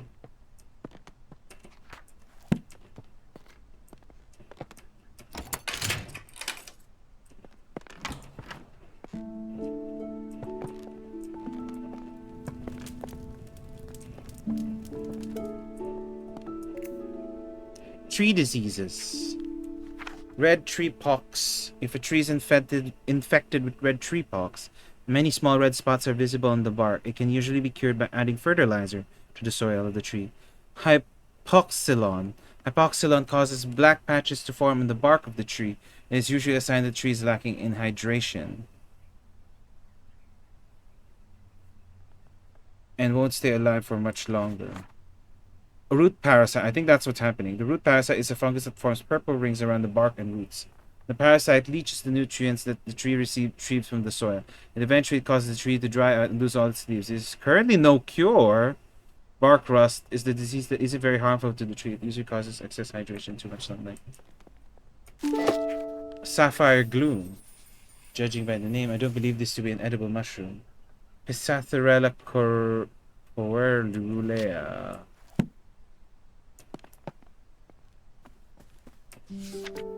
Arabella, I have some more books from the department that may be of interest for your research. One I recall was a favorite of your father's. If you have any trouble when you visit the college, tell the secretary you are collecting materials for your uncle. So long as they are returned before the summer ends, the other professors won't notice. Best of luck with your research, Uncle Theodore. Mushroom food resources. Just like plants, fungi need food sources to grow strong and healthy. However, some fungi haven't had always access to nutrients to soil and have evolved to retrieve it in different ways. This means they have become carnivorous because they only acquire the nutrients they need by consuming other living organisms, such as flies, bugs, and plants. Some mushrooms even get their nutrients from feeding on another type of fungus or parasite. Mushrooms growing on a tree is usually a sign that they are consuming the tree, so you should remove them immediately. Not always the case.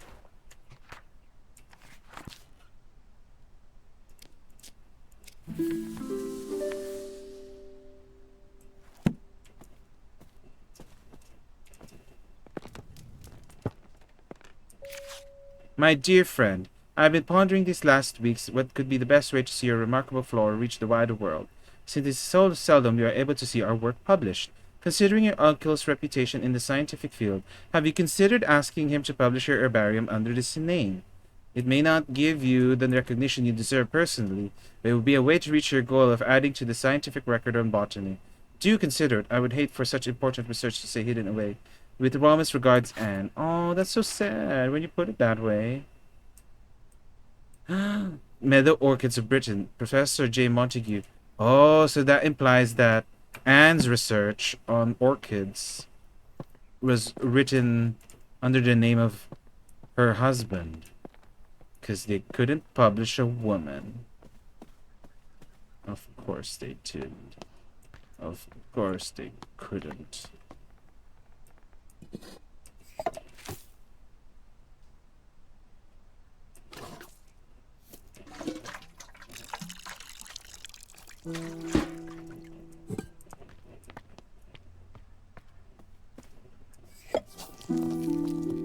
Oh, wow.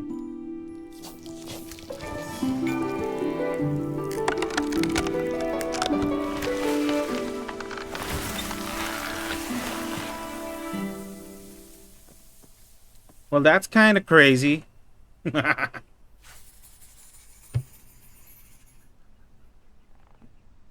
sapphire gloom is a widely misunderstood mushroom. It grows commonly on trees, and as opposed to popular belief, the mushroom consumes its parasites rather than the tree itself. Cute!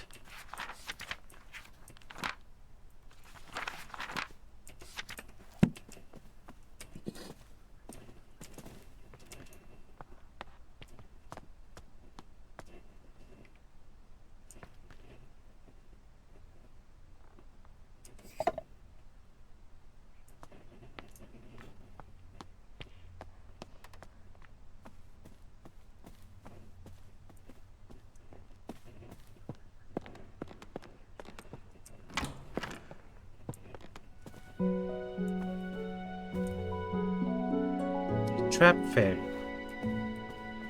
Attic. Dearest Arabella, I was taking a walk along in a river in Somerset recently. I noticed a sight that I just had to write to you about. In the water, I saw the brook chalice blooming. I've never seen or heard of it flowering before. None of my books even mention it.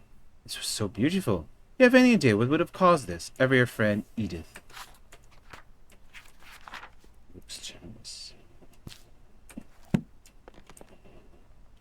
Ah, this angle though kind of looks like a horror game, so I'm not gonna sit there for a while. Cradle fern. This one.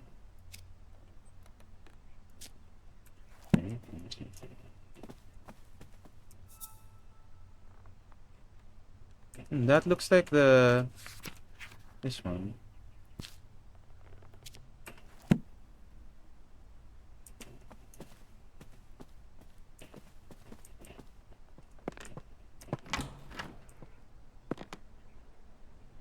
A bell tower. Rivers of Somerset.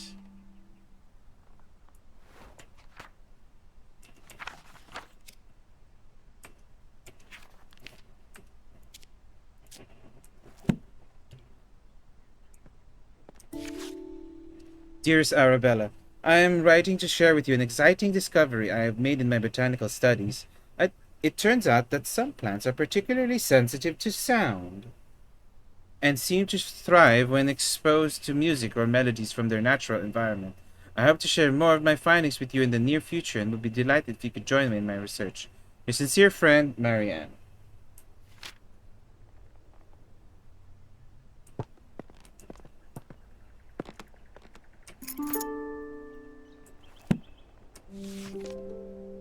River swimming this season. Dear members, we want to make sure that you can all enjoy swimming this summer, so we have cleared the most popular rivers in Somerset of all aquatic weeds. The River Cam, the River Chew, and the River Somer have all been cleared of weeds thanks to the services of Clark's Aquatic Weed Removal Co. Thank you for your continued support. Thanks to your monthly donations, and rivers of the Somerset are clean and weed-free.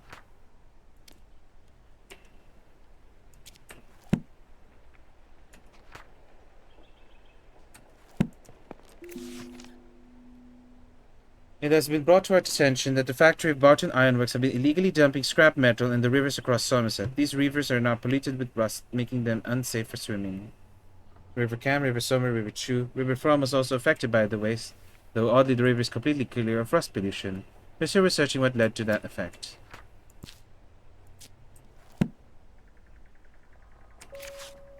Dear Lady Arabella, I wanted to thank you once again for your invaluable contributions during our recent meadow orchid research expedition. Your keen observations and deep knowledge of orchids was so helpful. Your dedication to the field is an inspiration to us all. I look forward to future collaborations and the continued exploration of the botanical wonders that surround us. I'll put in a good word for you with the Botanical Society. Most sincerely, Professor Montague.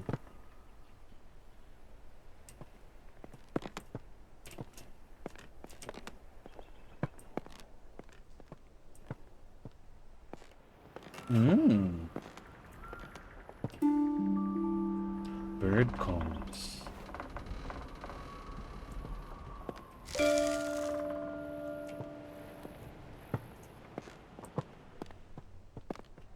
I feel like that's gonna be like the cradle fern. Oh, is this my bedroom? Aquatic weed removal.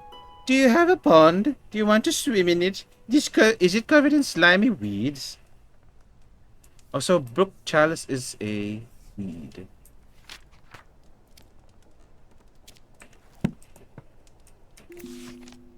Petition to be presented to the Honourable House of Commons. In the recent years, hunts have been taking place near the Somerset rivers. Tragically, this has led to the decline in any extinction of some bird species. No longer can we hear their beautiful, charm-like calls. We call upon the government to regulate hunting near the rivers of Somerset. We ask that they respect the breeding times of wildlife. If you agree, please sign below. Okay.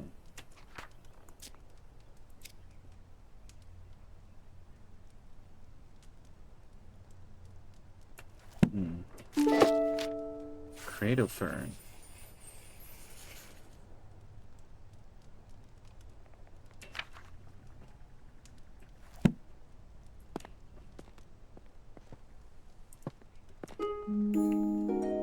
The Trap Fairy, a folktale. Once upon a time, there was a little fairy who loved gazing at her own reflection in the water. She lost track of time and the day turned into night. Nyx, the goddess of night, noticed the little fairy. The moon was shining bright, but the fairy only had eyes for herself. Nyx took offense and decided to punish the little fairy. Nyx placed the fairy into a nightfall and cast a spell on her. She fell in love with the moon and gazed upon the sky all night. As dawn approached and the sun arose, the spell broke. Though just as the fairy awoke from her enchantment, the flower bud closed and trapped the fairy for eternity. Oh. That's sad. My dear Nova. Oh. Dearest friend, it seems our interest in visiting the private plant collection of Lord Spencer has gone unacknowledged. While disappointing, I am not sure it is worth pursuing scientific study in such places. On my recent visit to Brinsby, the young man showing us around had barely a basic knowledge of plants, and due to there being a large group of gentlemen in the party, all useful time in erudition was devoted to them and none given to Constance and I. Let us plan another trip of our own, and perhaps we can see these specimens in their home habitats where they belong. Ever your faithful friend, Eliza. Eliza.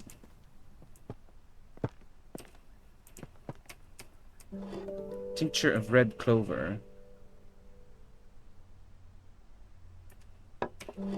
Essence of arnica flower. Oh. A hot bath in a turn of a tap. The number 30 bath geyser provides a rapid flow of hot water. Simply turn the tap and instantly hot water will appear. Can be used multiple times in a row without any extra cost.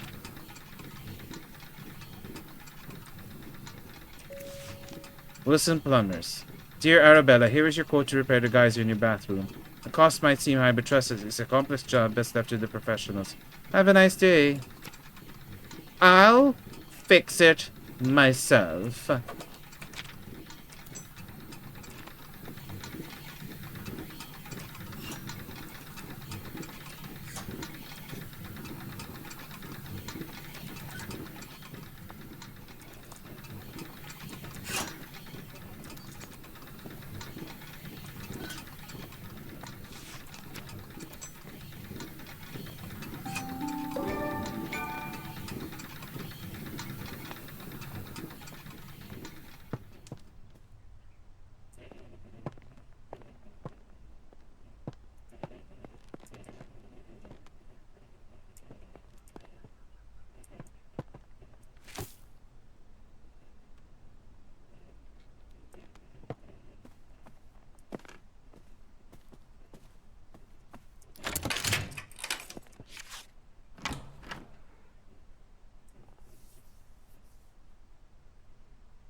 The flower-growing companion. Gardening curiosities. Trap moths.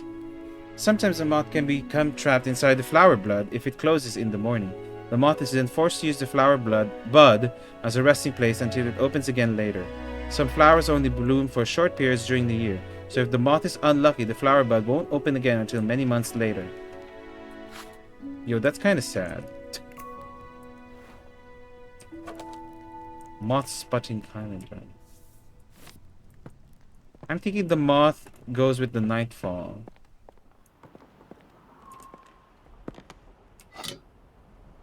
Rusty pig. The sight of plants. Some scientists have theorized that plants have photoreceptors in their leaves and stems, which allows them to see the color of light. This means that flowers can tell the time of day and know when to open or close their buds. The exact time that flowers bloom is different for each flower, but most do appear to respond to light and the color of light in some way. Horticulturists and botanists have made use of this knowledge to trick different flowers into blooming at any time they like.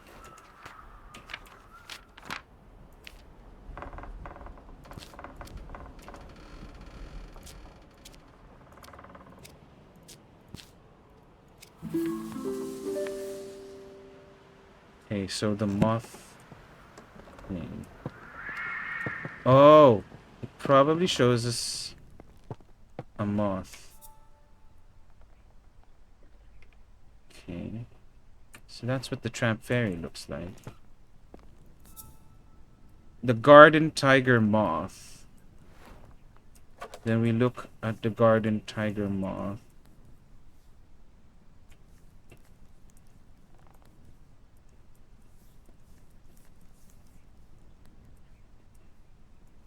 Can't see it.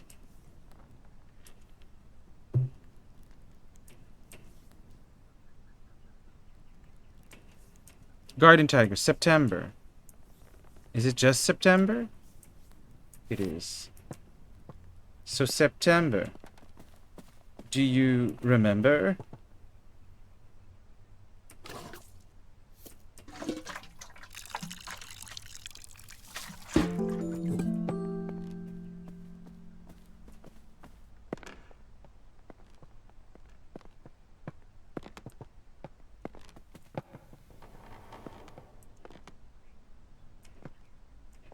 April, August, September, June, July, May, September. Blue, yellow, orange, red.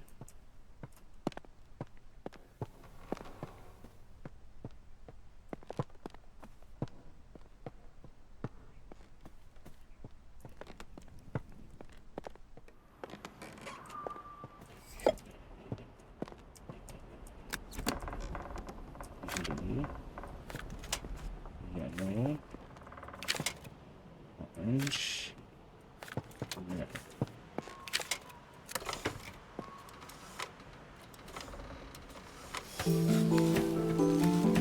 Yay! It worked!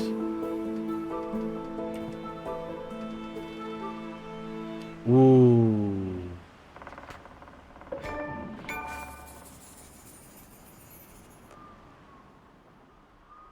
Seeing the nightfall bloom is a rare event. The flower only blooms with September sunsets. Night pollinators active in September, such as the garden tiger, often they trap once the bud closes for the rest of the year. My dear niece, I fear the window may be closing for you to find a suitable husband. I've arranged a dinner for you to meet my neighbor's son, Edward. He is successful business in London. Your cousins William and Thomas may well aspire to become accomplished scientists. But for you, Arabella, it is better to make yourself useful in the small duties of life, for which you will be loved and appreciated. Your studious nature will no doubt be valuable should you have a son, but it would be foolish to allow such folly to come before the important things in life. I'm confident this is what your parents would have wanted. Dinner will be at 5 o'clock on Sunday. Remember to wear a becoming dress. Yours very sincerely, Aunt Agnes. I like the subtle storytelling on Arabella's life and career. It kind of adds to it. Ooh, pretty. Book Chalice. Here we go. A Botanist Digest. This month, in conversation with Professor Montague, leading expert in British meadow orchids. In his words, every plant, every leaf, every meadow holds secrets waiting to be unlocked. My aim is to simply uncover some of those mysteries. Professor John Montague, renowned botanist, sheds light on his groundbreaking work in the world of meadow orchids and other botanical wonders. With decades of research and numerous publications to his name, Professor Montague's contributions to the field have been nothing short of revolutionary, including discoveries of new species such as Dactyhorza Montague or hood marsh orchid. I wonder if we're ever going to get that orchid then. Or will it not be involved?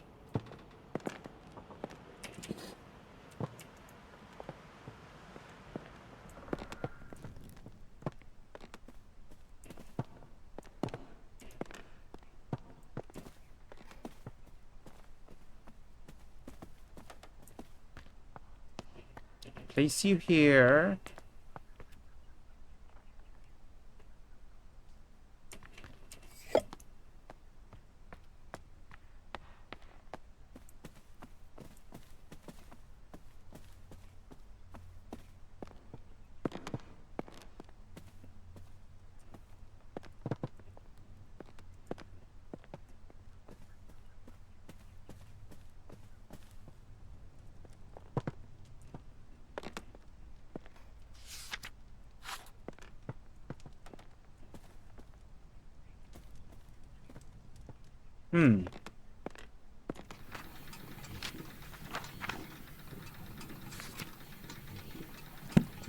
study.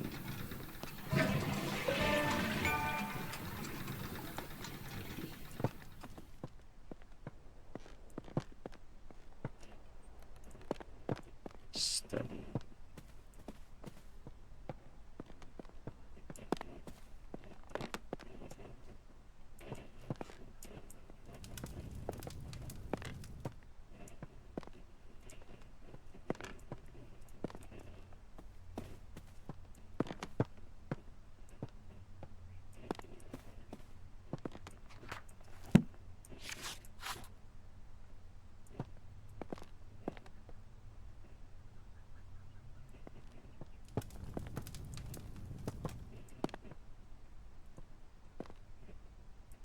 Oh, bird eggs.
Hmm.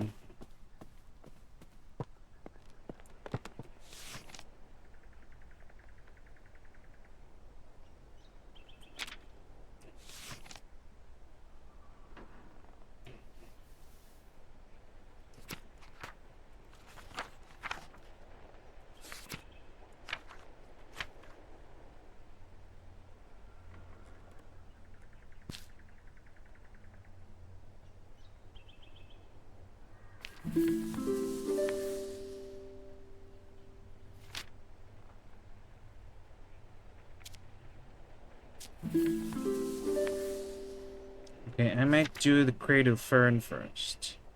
Fern painting, petition, bird eggs, bird calls, and letter about names.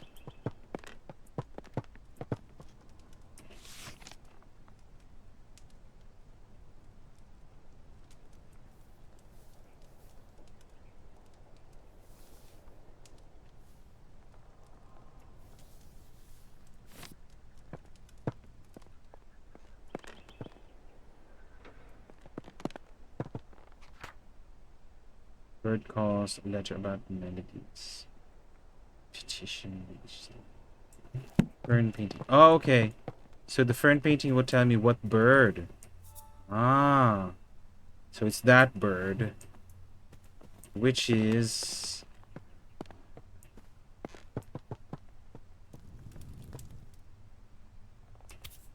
a crested owl.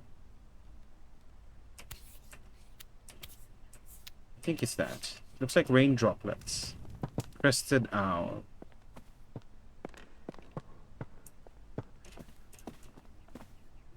And then we go up.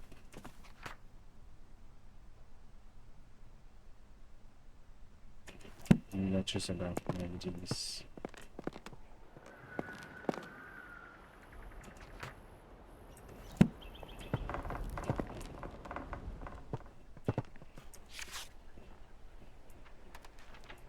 Where's the letters about melodies? This one, right? Yes. And then we just find the right bird call for a crested owl. ECDEGF. I forgot the plant though.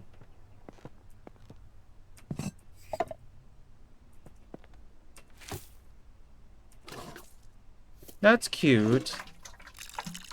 So because of the painting with the seed, with the eggs, you're made to think, oh, that bird plants, that bird puts their seed in the, puts their egg in the plant a lot. E C D E G F. E C D E G F.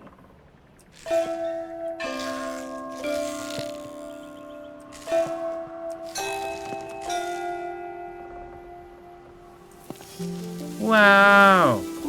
Oh, this is gorgeous.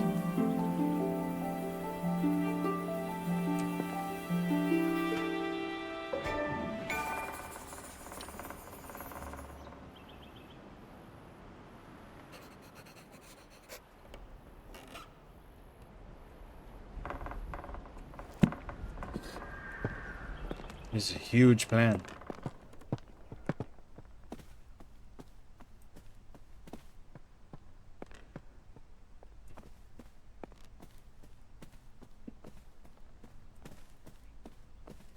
This is such a quaint little game.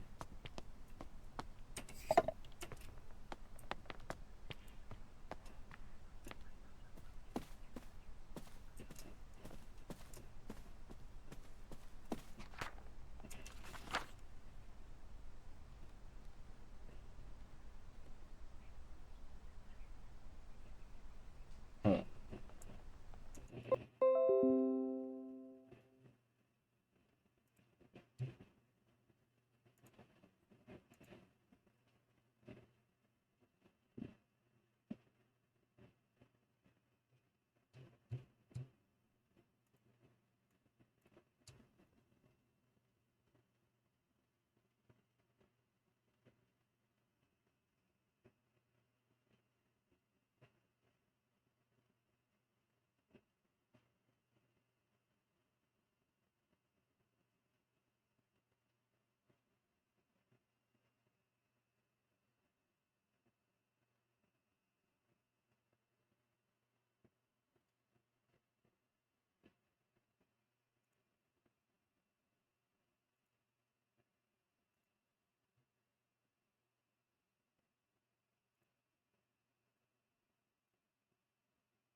Government notice.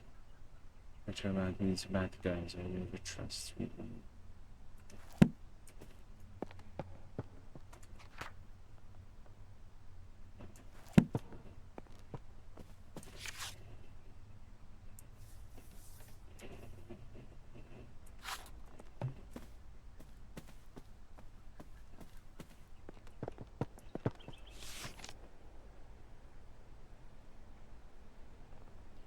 And choose.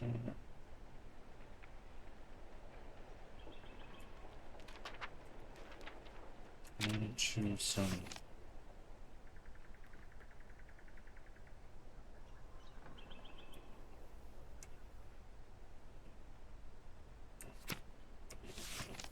Oh, rust. Fun.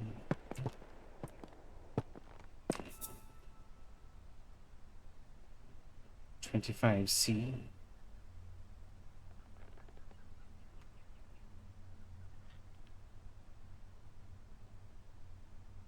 So it's like saying that it's because it's kind of hot. That's why there's more weeds, which leads to this plant thriving. That kind of I like that. I like the logic in that. You're not really looking for a plant that thrives in the clean waters, because it thrived in a specific side that removed the... Well, it does clean the water. That's the thing.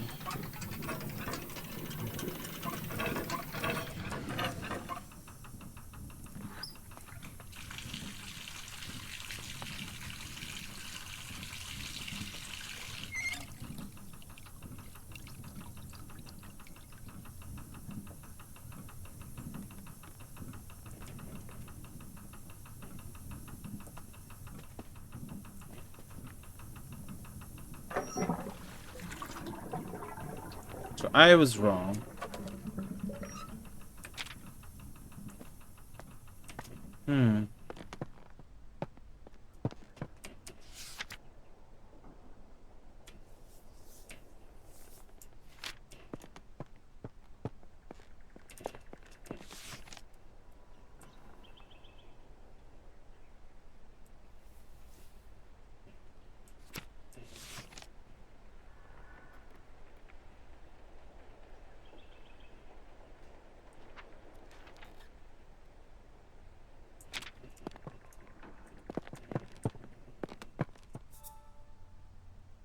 There's no Chew. Cam and Somer, though. So maybe 10? Maybe it's all supposed to be 10 degrees? That's not too hot.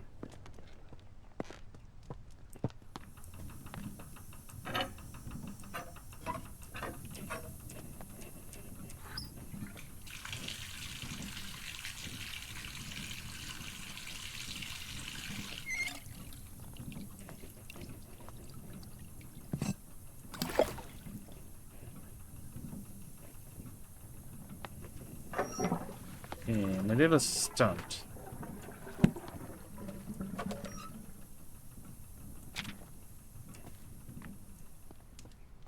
I get it.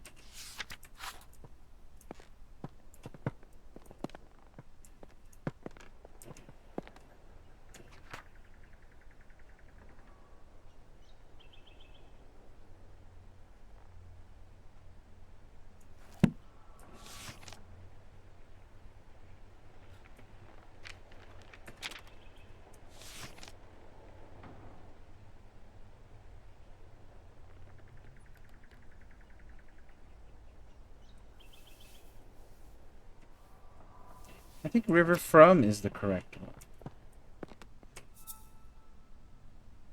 It's 25 degrees Celsius and it didn't work. Maybe it's supposed to be summer. 15.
Is it not 25?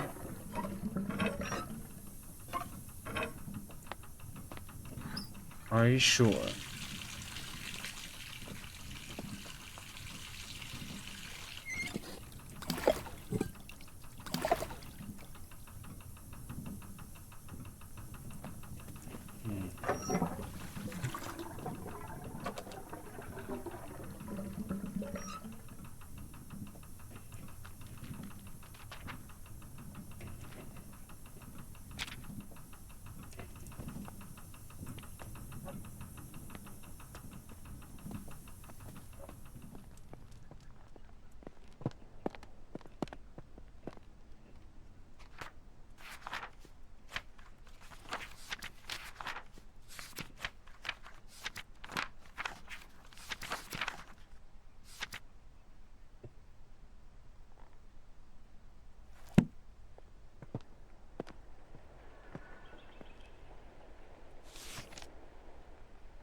Oh! Wasn't there a rusty pig? I think that's the thing. They were talking about how the rust, it thrived in the rust. Oh, that makes sense now.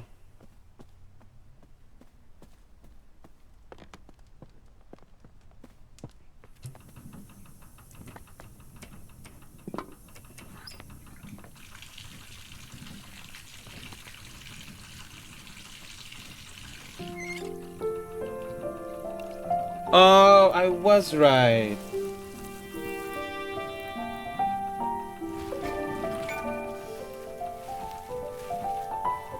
The rusty water was a clue. Wow, it made a lot. Better clean that bathtub afterwards.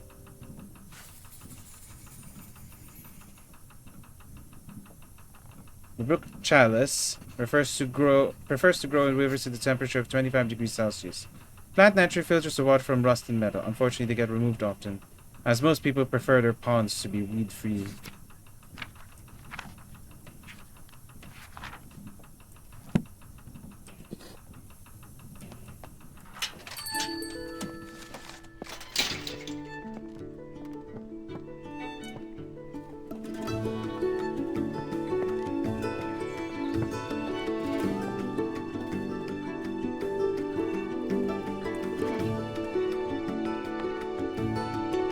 This is so whimsical.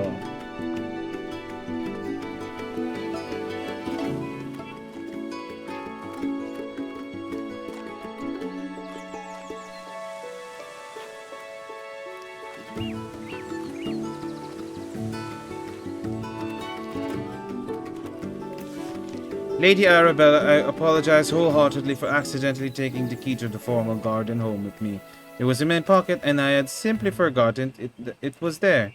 Didn't want to disturb your search, so I've left the key in the basket here for you. Jimmy. Oh, Jimmy!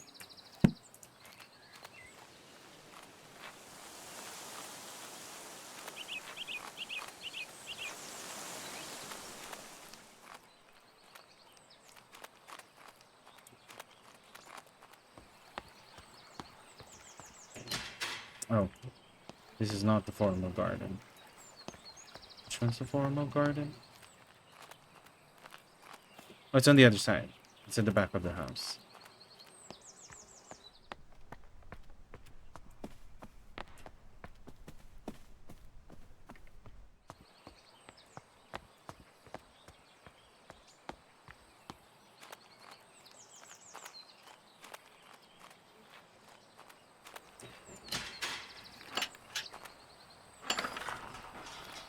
Climbing up.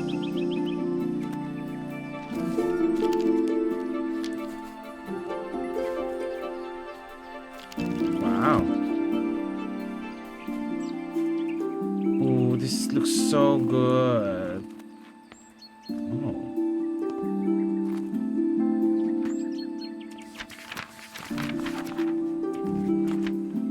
Ooh. So we came from the rose garden. This is the side terrace. Point.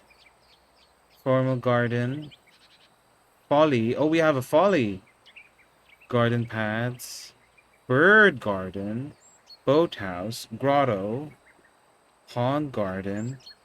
Gardening workspace. Well, this game is so nice. Hold on.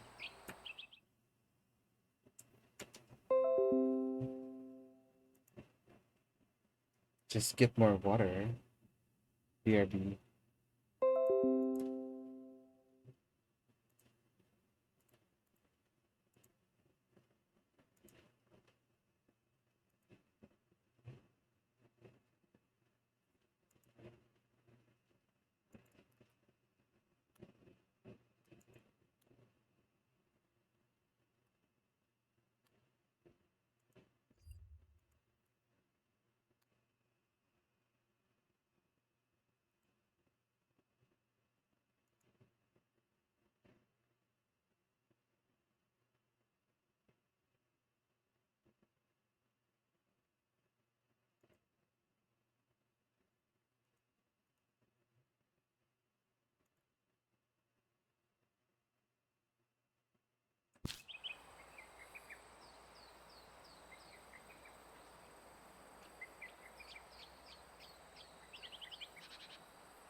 Newspaper article. It was a message. A gentleman farmer has reported sightings of a mysterious blinking lights coming from caves near his home in Cheddar. In his own words, I was walking my dog and lost track of time a little. It soon became dark and I decided to make the walk back home. On the way to my house in a tiny cave, and as I walked by, I noticed a blinking light pattern cast from the cave entrance. I was sure it was one of those Morse code messages. When I approached the cave, the light source vanished, and nobody was there. I'm convinced that what I saw was the Morse code abbreviation for attention. I'll never forget that one abbreviation as it was the first message I learned in Morse code. Local authorities have assured our journalists that there have been no recent military activity or exercises in the area, so the mystery remains unsolved. Hmm.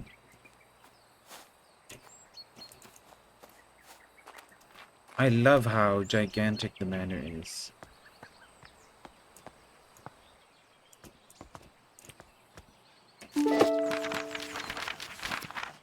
Fool's Emerald. Bryonia lucerna. A friend gifted me the seeds, so I don't know too much about them yet. Solanum rubecarula.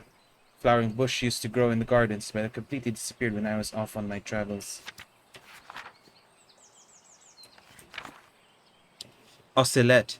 Dicentra transcendium. A friend of mine found some seeds and was kind enough to let me use them for my herbarium.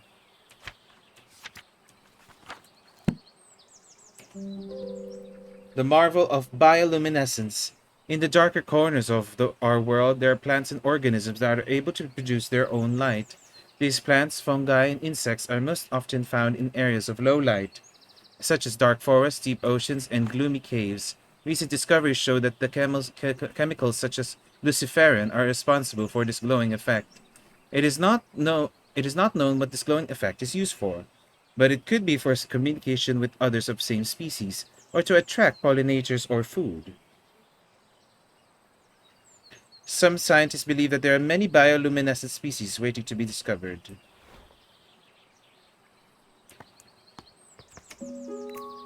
Chemical compounds in wildflowers. Luciferin.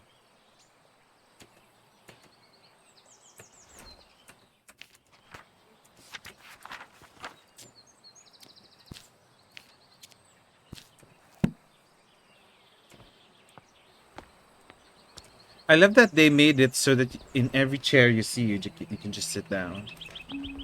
It's kind of cute. Greeting card. Dearest Arabella, I was delighted after our recent mentoring session. You do excellent work as a fellow scholar of the natural world. I recall the spring dance shrub that once grew in your garden before you departed on your travels. How wonderful it would be to see it growing again. I've been compiling plant specimens that require pollination to mature into their adult stage. I wonder if the spring dance shrub is one of these plants. Ever your affectionate friend Lavinia.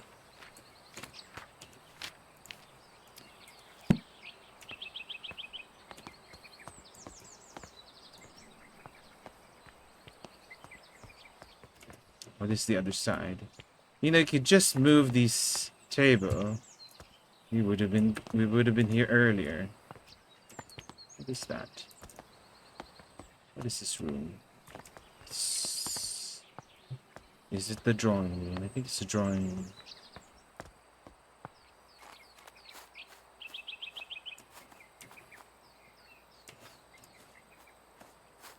So there's only 12 plants then. Nothing more. I accidentally sat down. My sweet Hazel, are you keeping well today? Jimmy's only gone and broken the lawnmower again. If it weren't for my war injury, I wouldn't be letting him loose with the mower. He said he ran over some hard object down on the long grass near the pond. I had a brief look and couldn't see anything. Sometimes I wonder about that boy's sensibilities. Save me some of your lovely scones. Yours always, Mr. Bennett. Military engineering. Ah.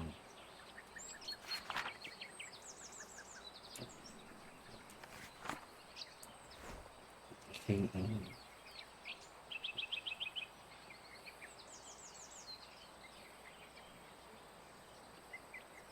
So I need to look for a guide for Morse code. Some.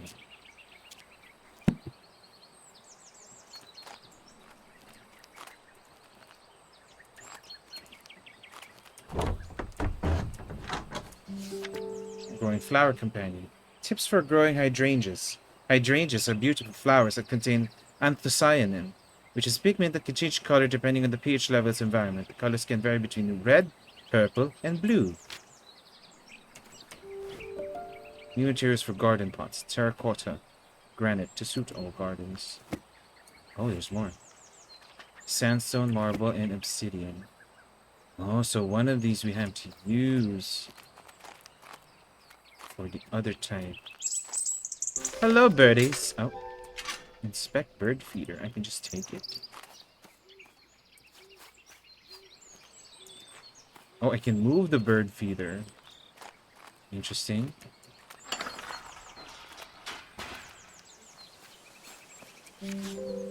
Soil pH research. Granite terracotta. Spring dance shrub. Arothines research. Oh, the spring dance shrub is the one.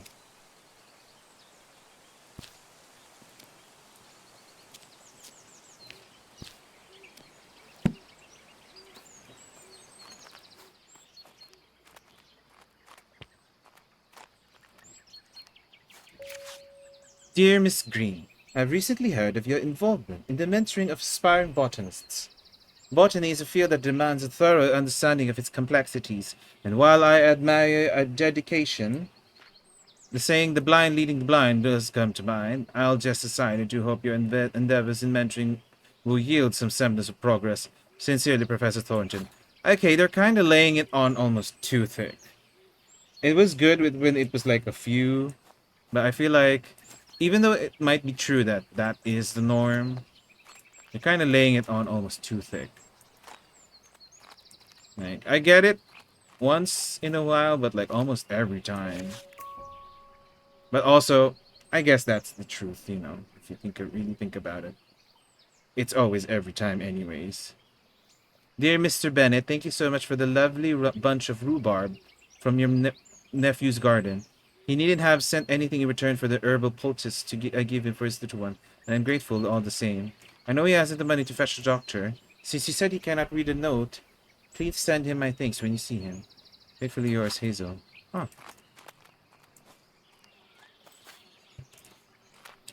I love how colorful everything is. I bet they took a while to make sure that this game looks gorgeous as this. Let's see.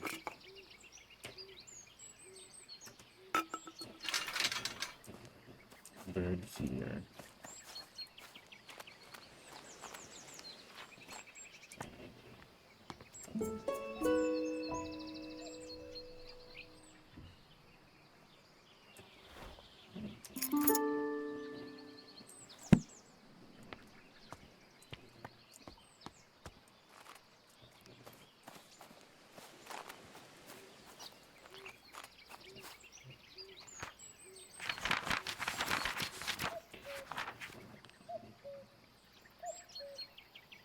Bird garden.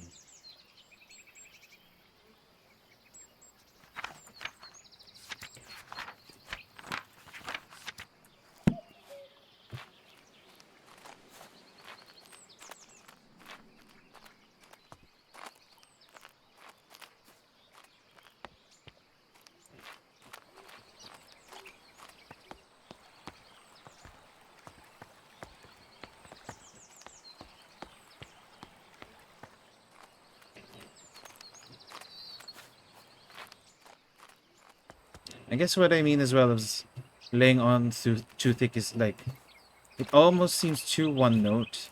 I wish there was a little more nuance rather than always just the same thing. Mr. Bennett, telegraph ordered arrived. The telegraph you ordered arrived while you were at the farmer's market. They delivered it by boat. I left it at the boathouse since I didn't know where you'd like to keep it. There appears to be a Morse code manual inside the case as well. Convenient. Oh, this folly looks great.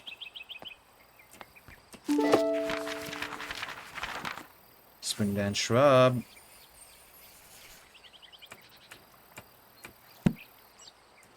Let's sit here. Oh, this looks so nice. Wow.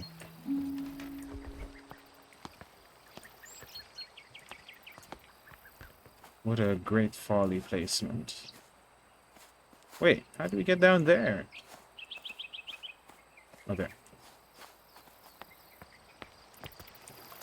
Near the pond. A pond.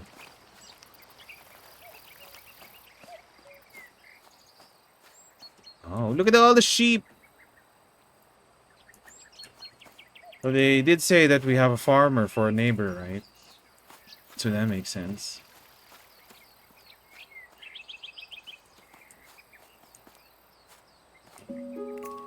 Phenomena of spiritualism. My dearest cousin, whilst I hold a deep fascination for the pursuit of knowledge and science, I must admit that the subject of spiritualism is not one that particularly captivates me. Therefore, I must return this book to you. However, I appreciate your efforts in sharing your interest with me. With affection, Arabella. The Will-O-Wisp. Glowing spirit marshes, forests, and caves. The will-o-wisp is an eerie apparition that has been long subject of both fear and fascination. It makes its appearance to lost travelers in dark, isolated places and beckons them to follow with its beguiling, blinking light. Many a wanderer has followed the wisp's alluring light across marshes or into caves never to be seen again.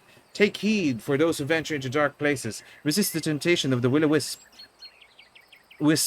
shimmering radiance. Turn back before it's too late. Ah!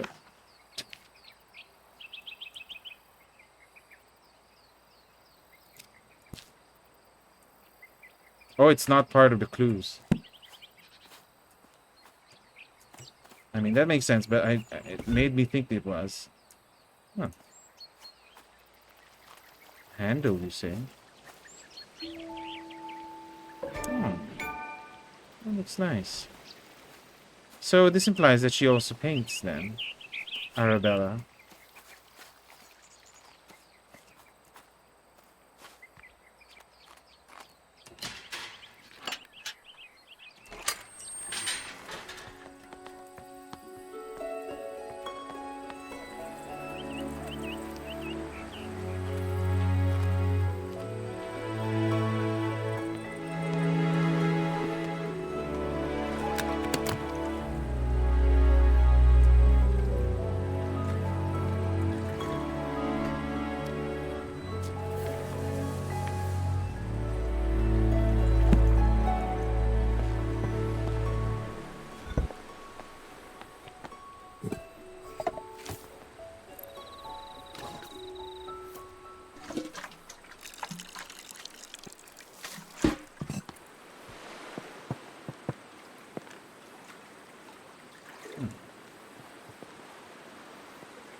I think I'm supposed to place this somewhere.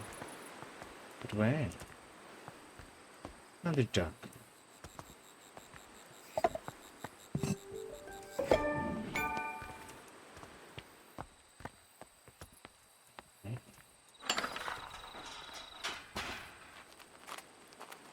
Oh, this leads back. Ah.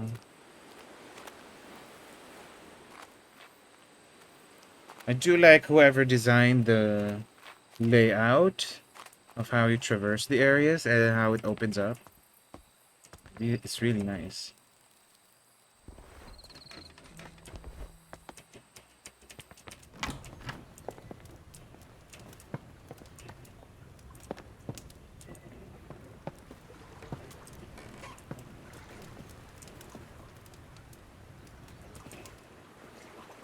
Playing a board game, I see. I don't want to read any of these yet.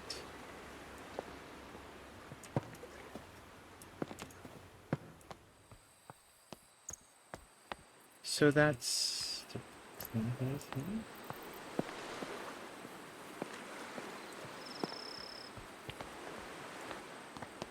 Oh.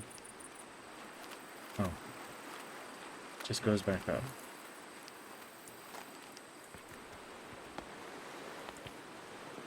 Where does this go?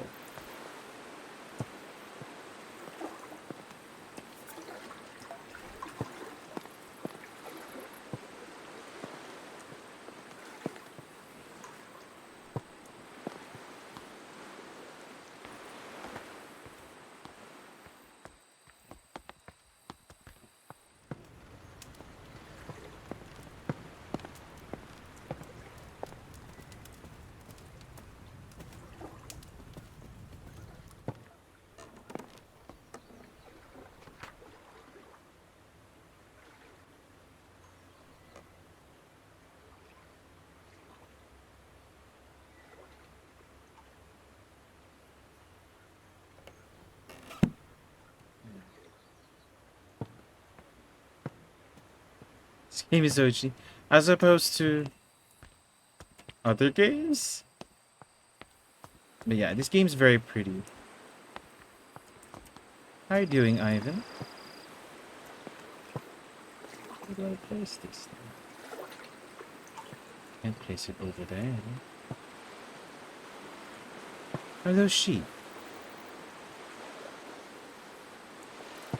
Supposed to place it on the ground?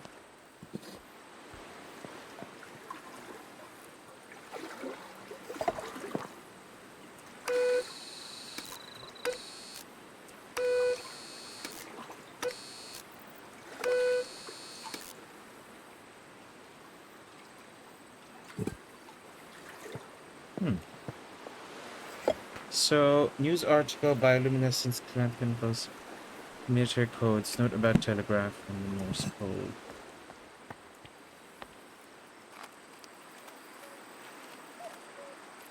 We got carried upstairs.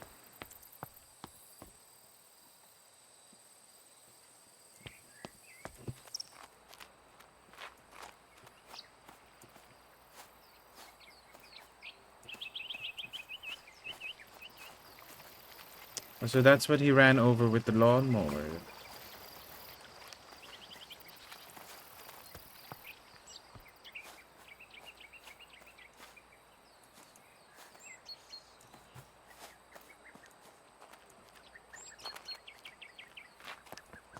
Looks like something goes there. Oh, wait a second.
I feel like I've got everything.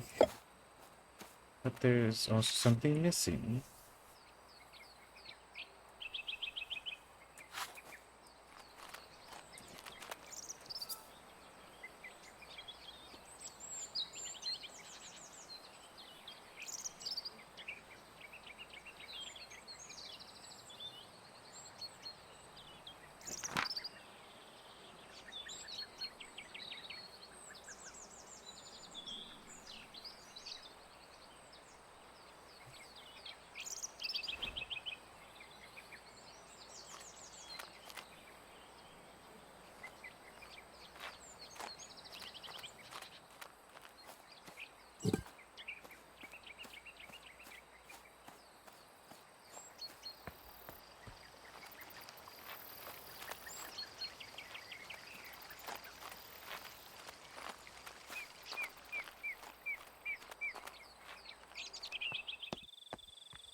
Oh, I could bring it.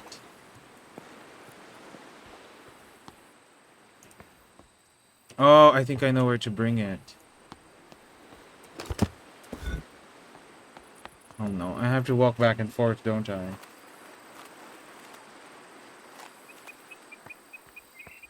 Because it's implying that I need to do it in a dark area. So I might have to do it in the grotto.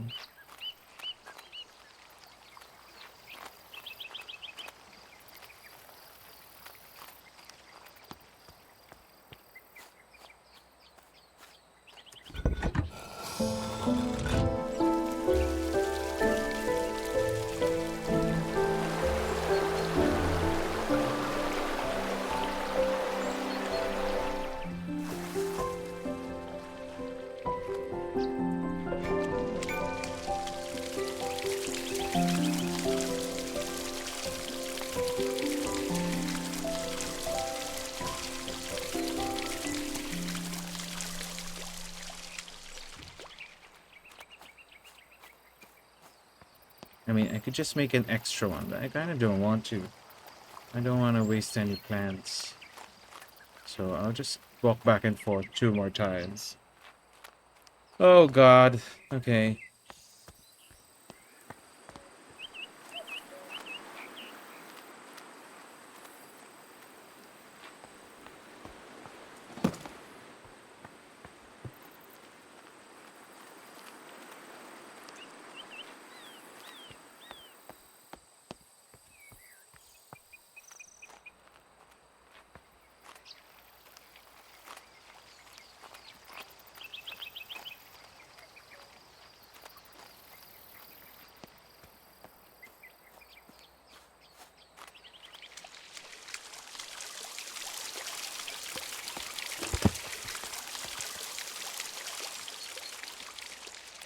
There's one more.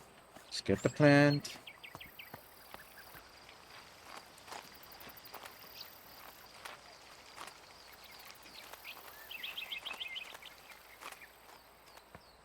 Then I'm going to read everything that's in the boathouse.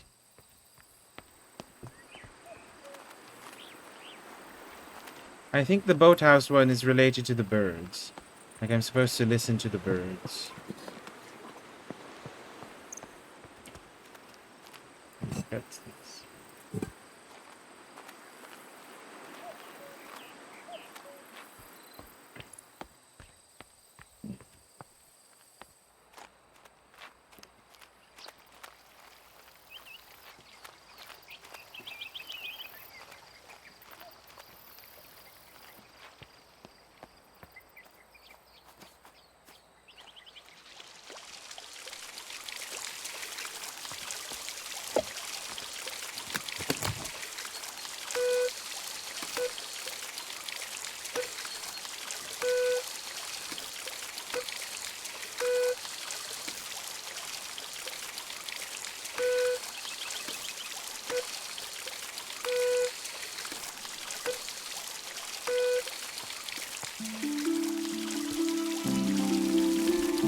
Ooh.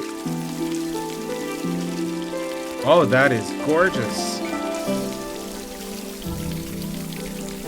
Oh my god. It's growing still.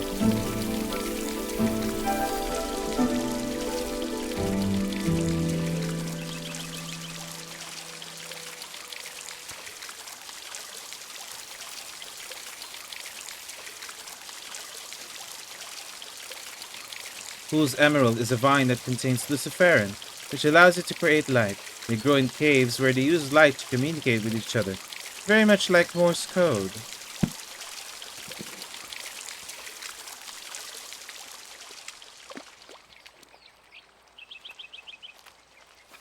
Very pretty, I'll say.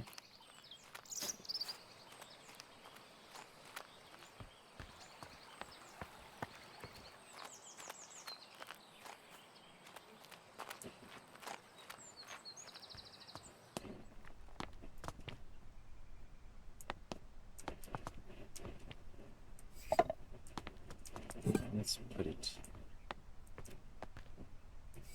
Let's exchange this one. Since this one glows.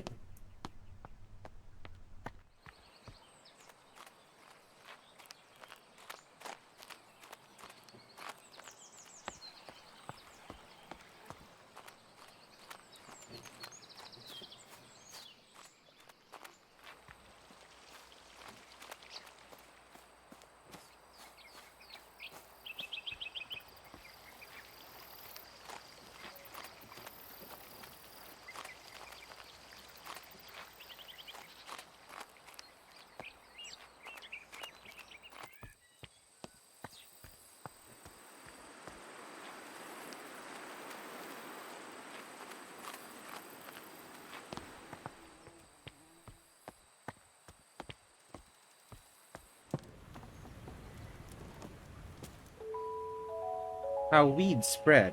Weeds can take over an area quite rapidly. Some weeds have adapted in order to spread their seeds as far away as possible. A plant itself does not have much control over this, but trusts nature to lend a helping hand. Wood avens and goosegrass have seeds with a hook designed to attach to the fur of passing animals. They are then carried and dropped up to several miles away. Dandelions have seeds with an attached feathery puff that allows them to simply be carried by the wind to a faraway location. Others, plants such as lords and ladies, wrap their seeds in an attractive berry, which birds consume and then later deposit as waste a great distance away. A final, more mysterious example is the seed of the ocelot. It is known to be picked up by critters who then take it back to their nest. As soon as the animal goes to sleep, the seed sprouts into bloom. It is not quite understood how the plant is able to detect when the creature is asleep.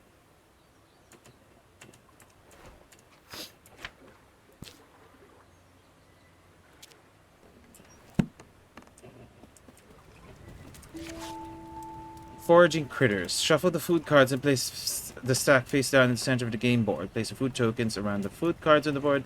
Place the animals on the start tab. Players choose their animal by rolling the dice. The highest roller goes first. Take turns to roll the dice and move your animal along the woodland path. Highest roller goes first. If you land on the food tile, pick up a food card. If the animal matches the card, you can. If your animal matches the card, you can collect the tokens specified on the food card. If you land on the gray squirrel tile, it steals all of your food tokens and must return to the board. Players with most food tokens in their nest at the end of the game is a winner. Woodland cards: rabbit, nude mouse, red squirrel. Field cards: red squirrel.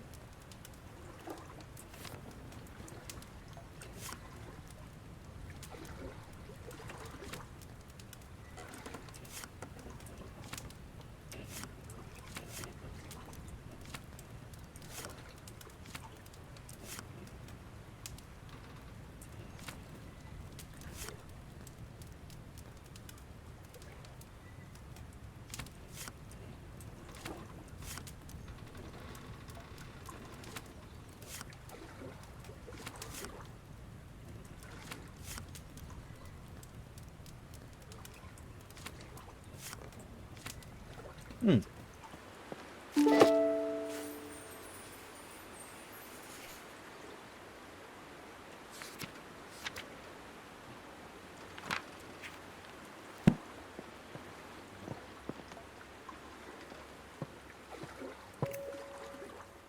Animal husbandry and rehabilitation. Oh, it's the heartbeat of the red squirrel? Is that what you're saying?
Oh, ocelot seed.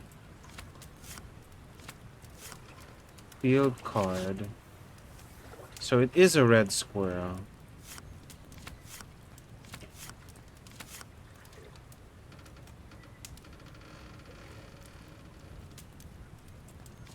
Red squirrel.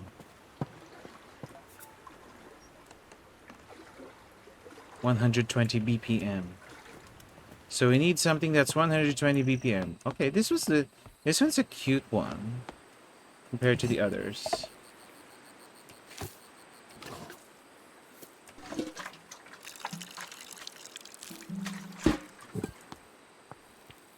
Like, the puzzle's kind of straightforward.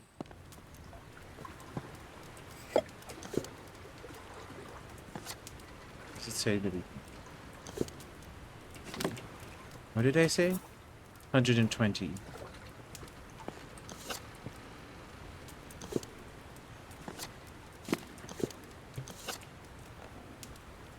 $120.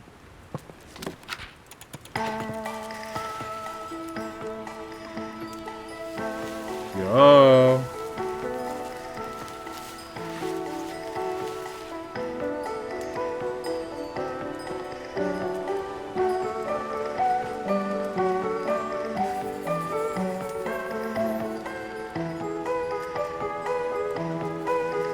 The ocelot seed is picked up by small animals such as the red squirrel, who then store it inside their nest. Once the animal falls asleep, the ocelot depends up on the heartbeat vibrations to break open and bloom.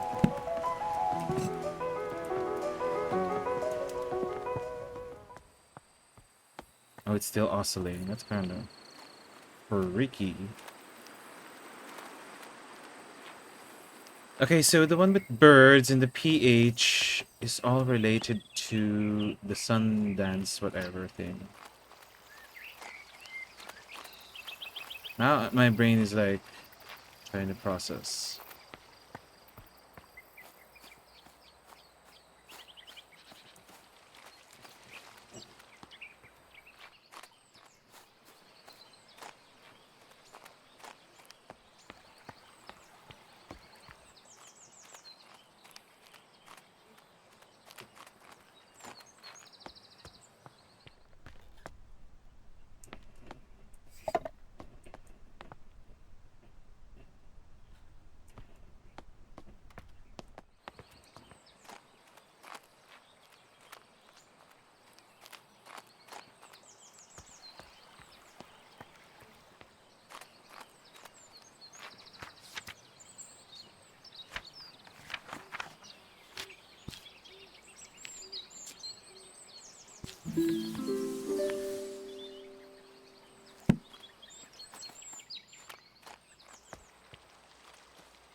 Maybe there is more.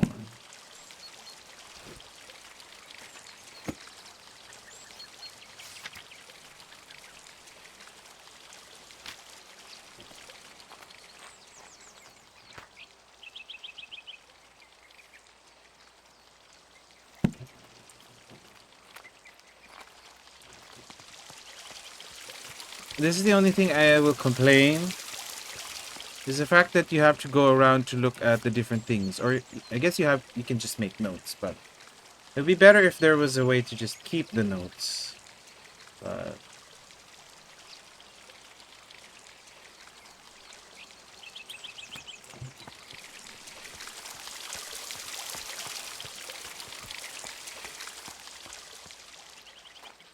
it's still fine. At least they're not too far away, like the notes that you have to do, but yeah.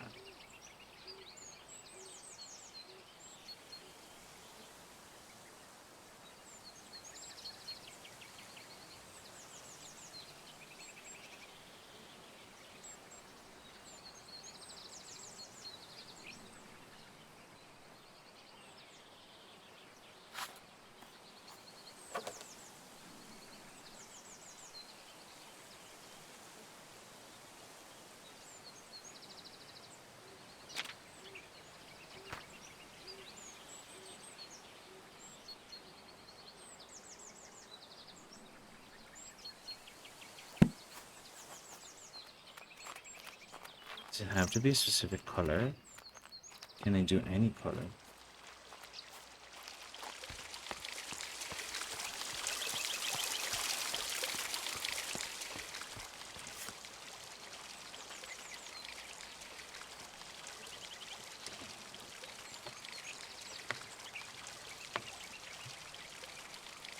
Yeah, does it say what color?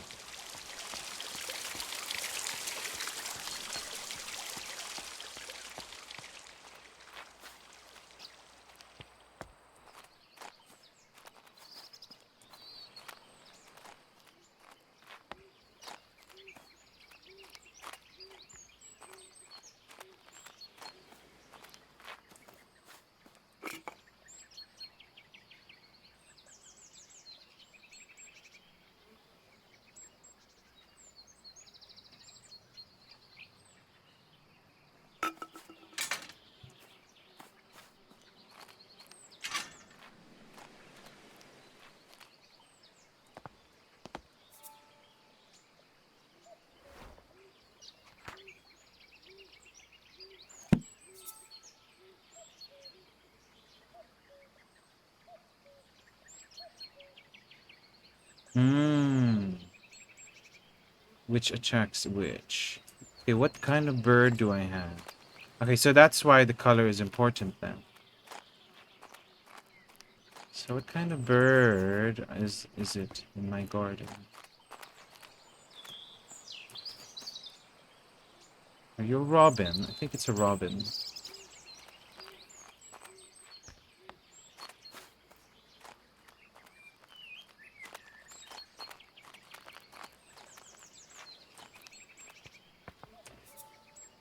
Yes, it's a robin. Red flowers. Mhm.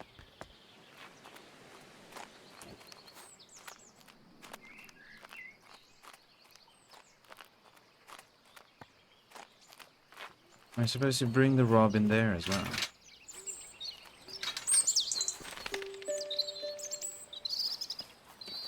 Just stay there. Okay, red. I want it to be red, which is 12 to 14. 12 to 14. This one. Sandstone and seaweed.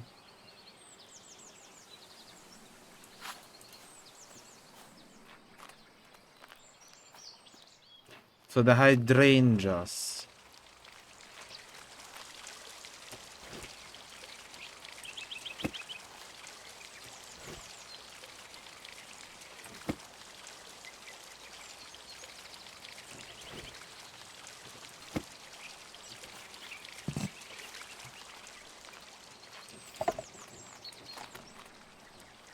Can I grab that? Do I have to put soil first?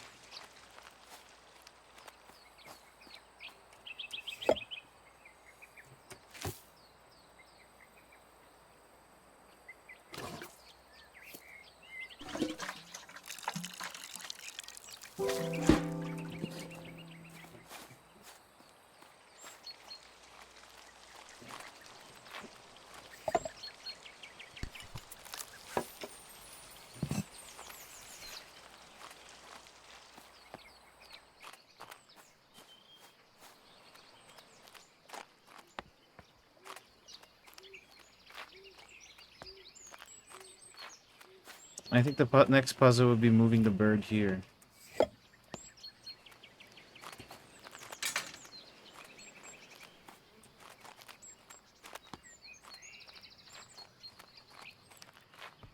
don't know how, but I think that's it.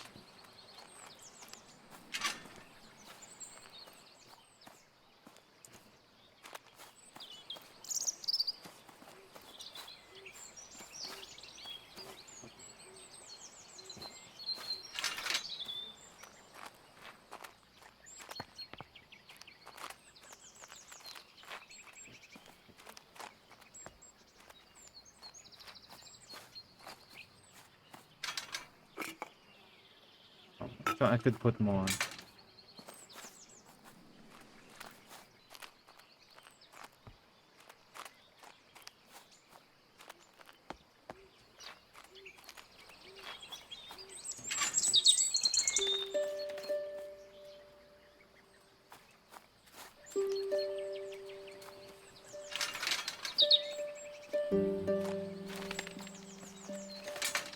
This is cute.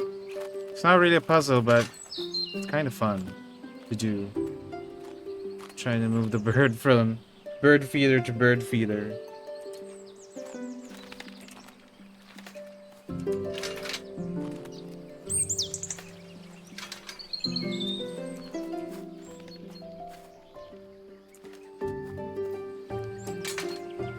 I like that the music picked up.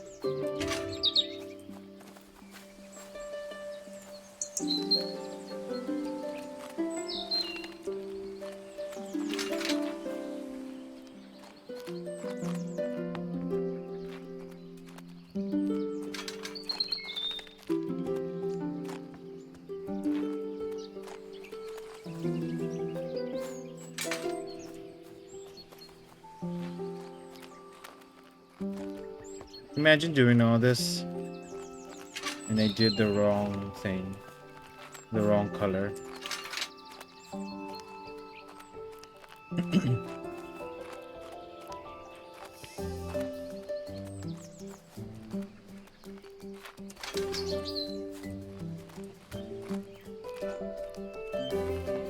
This must be so tiring for Arabella. Walking back and forth like this.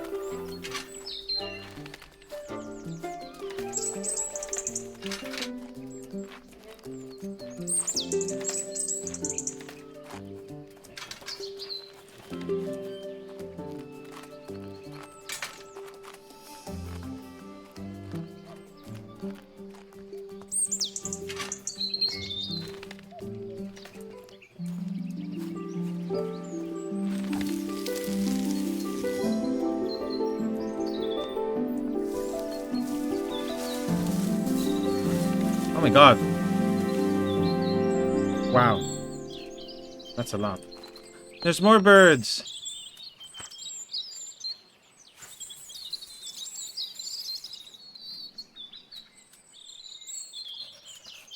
Spring dance shrub contains anthocyanins, causing it to change color depending on the pH level of its environment. Robins love red flowers, being attracted to the red variant of the shrub.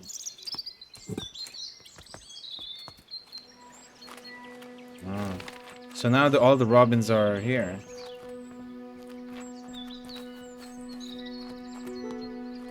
Is this it? Have I finished my research?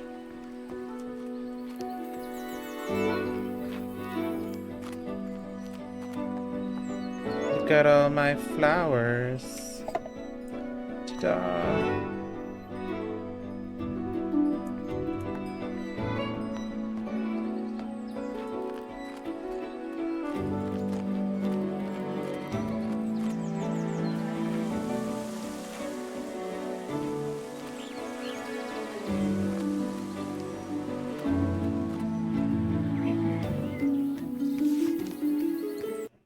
Oops.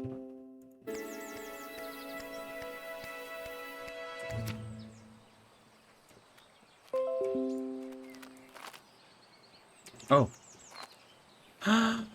We get to post the book. Oh.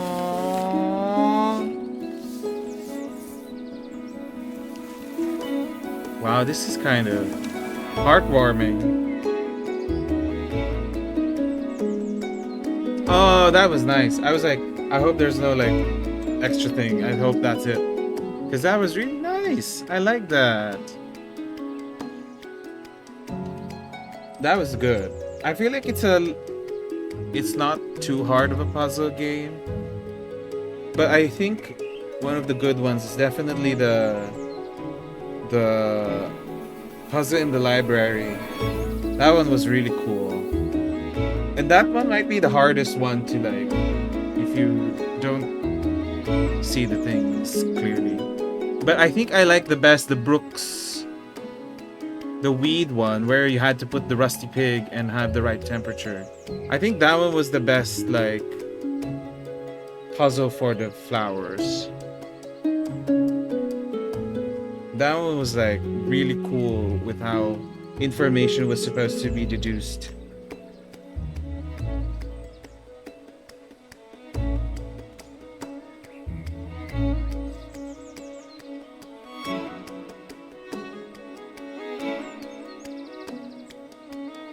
No, I think some of the last two ones were also really nice.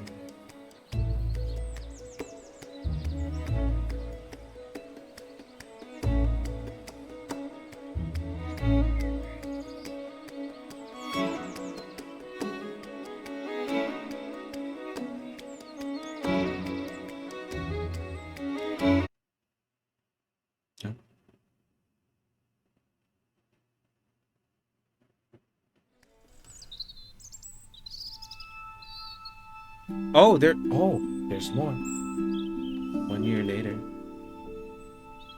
Oh, we actually get to go around?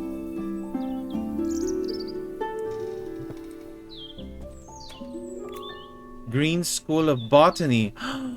She has her own school. Presented to Lady Arabella Green by the Women's Education Union on the occasion of her opening of Green School of Botany. 12th April 1891. Oh, oh, it's in her house as well. It's in her library. The herbarium. Oh, okay. I like this. Oh, this is very sweet. Eliza, Jessica, Catherine, Ada, Mary, and Thomasina. Oh. An apple.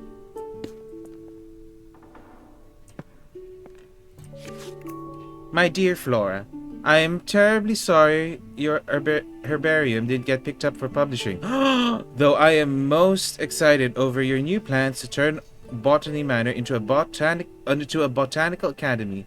I look forward to visiting the school and meeting the talented students you have taken under your wing. Let's hope they carry on our fight.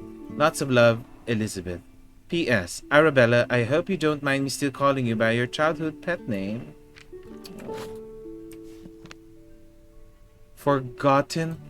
Oh, that's why it's called Forgotten Flora. Because her nickname is Flora.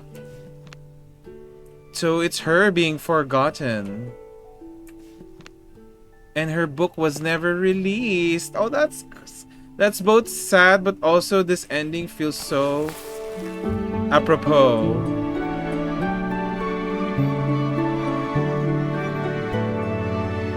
Aww. That was really nice.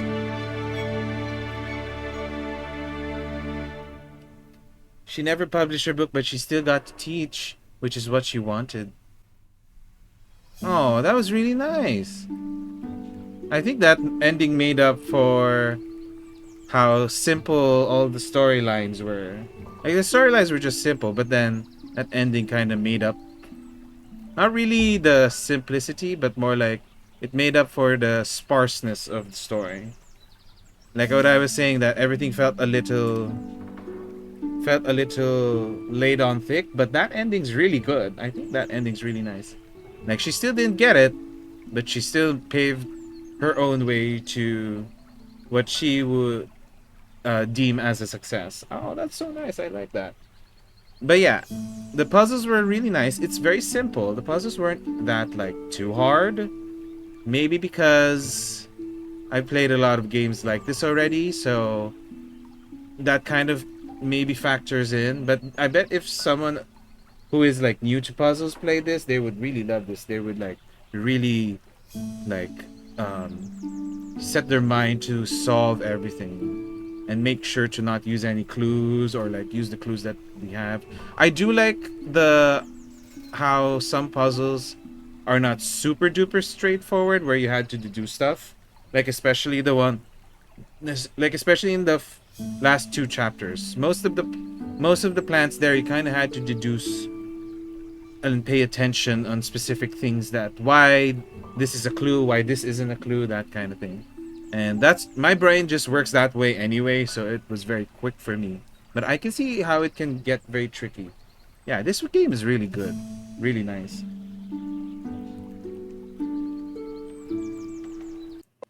And that ending is really nice as well.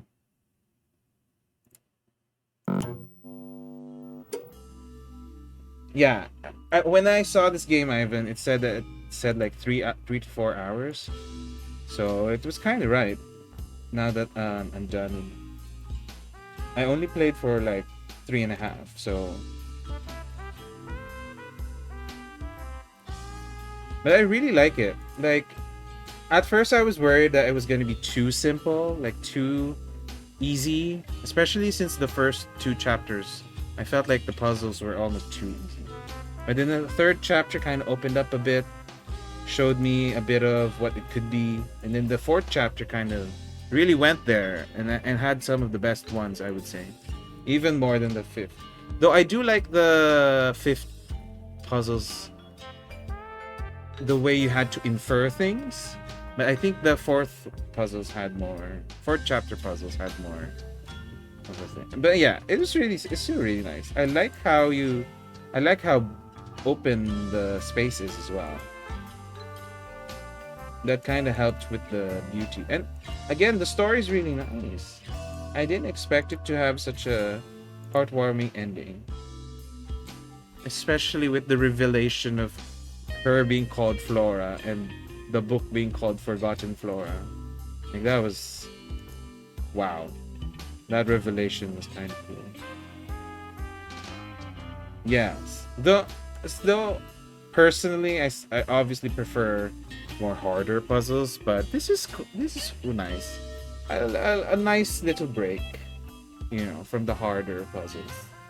But this kind of made me crave like a really hard puzzle game next time, which I might have to look for if I don't have one in line.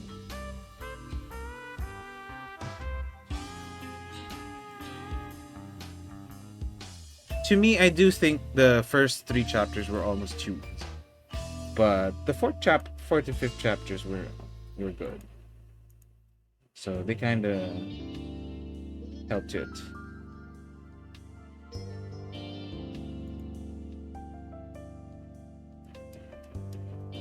I kind of wish some of the third chapter's puzzles were a little more inferred, like more of what they did in the fourth and fifth.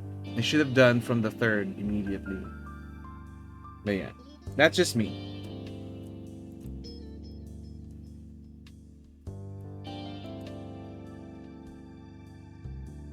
Yeah, I don't think I'm going to raid out today. I think that's it. I hope everyone enjoyed that. That was a really nice little game. I thought it was gonna go on longer, honestly, but I guess the puzzles were just that easy. But yeah, again, I do still see how this is coming from me who plays a lot of puzzle games, so I can do see how some of the puzzles there would like take a while for other people, and I can see how I do think the pacing and the difficulty curve was really nice. I'll give them that.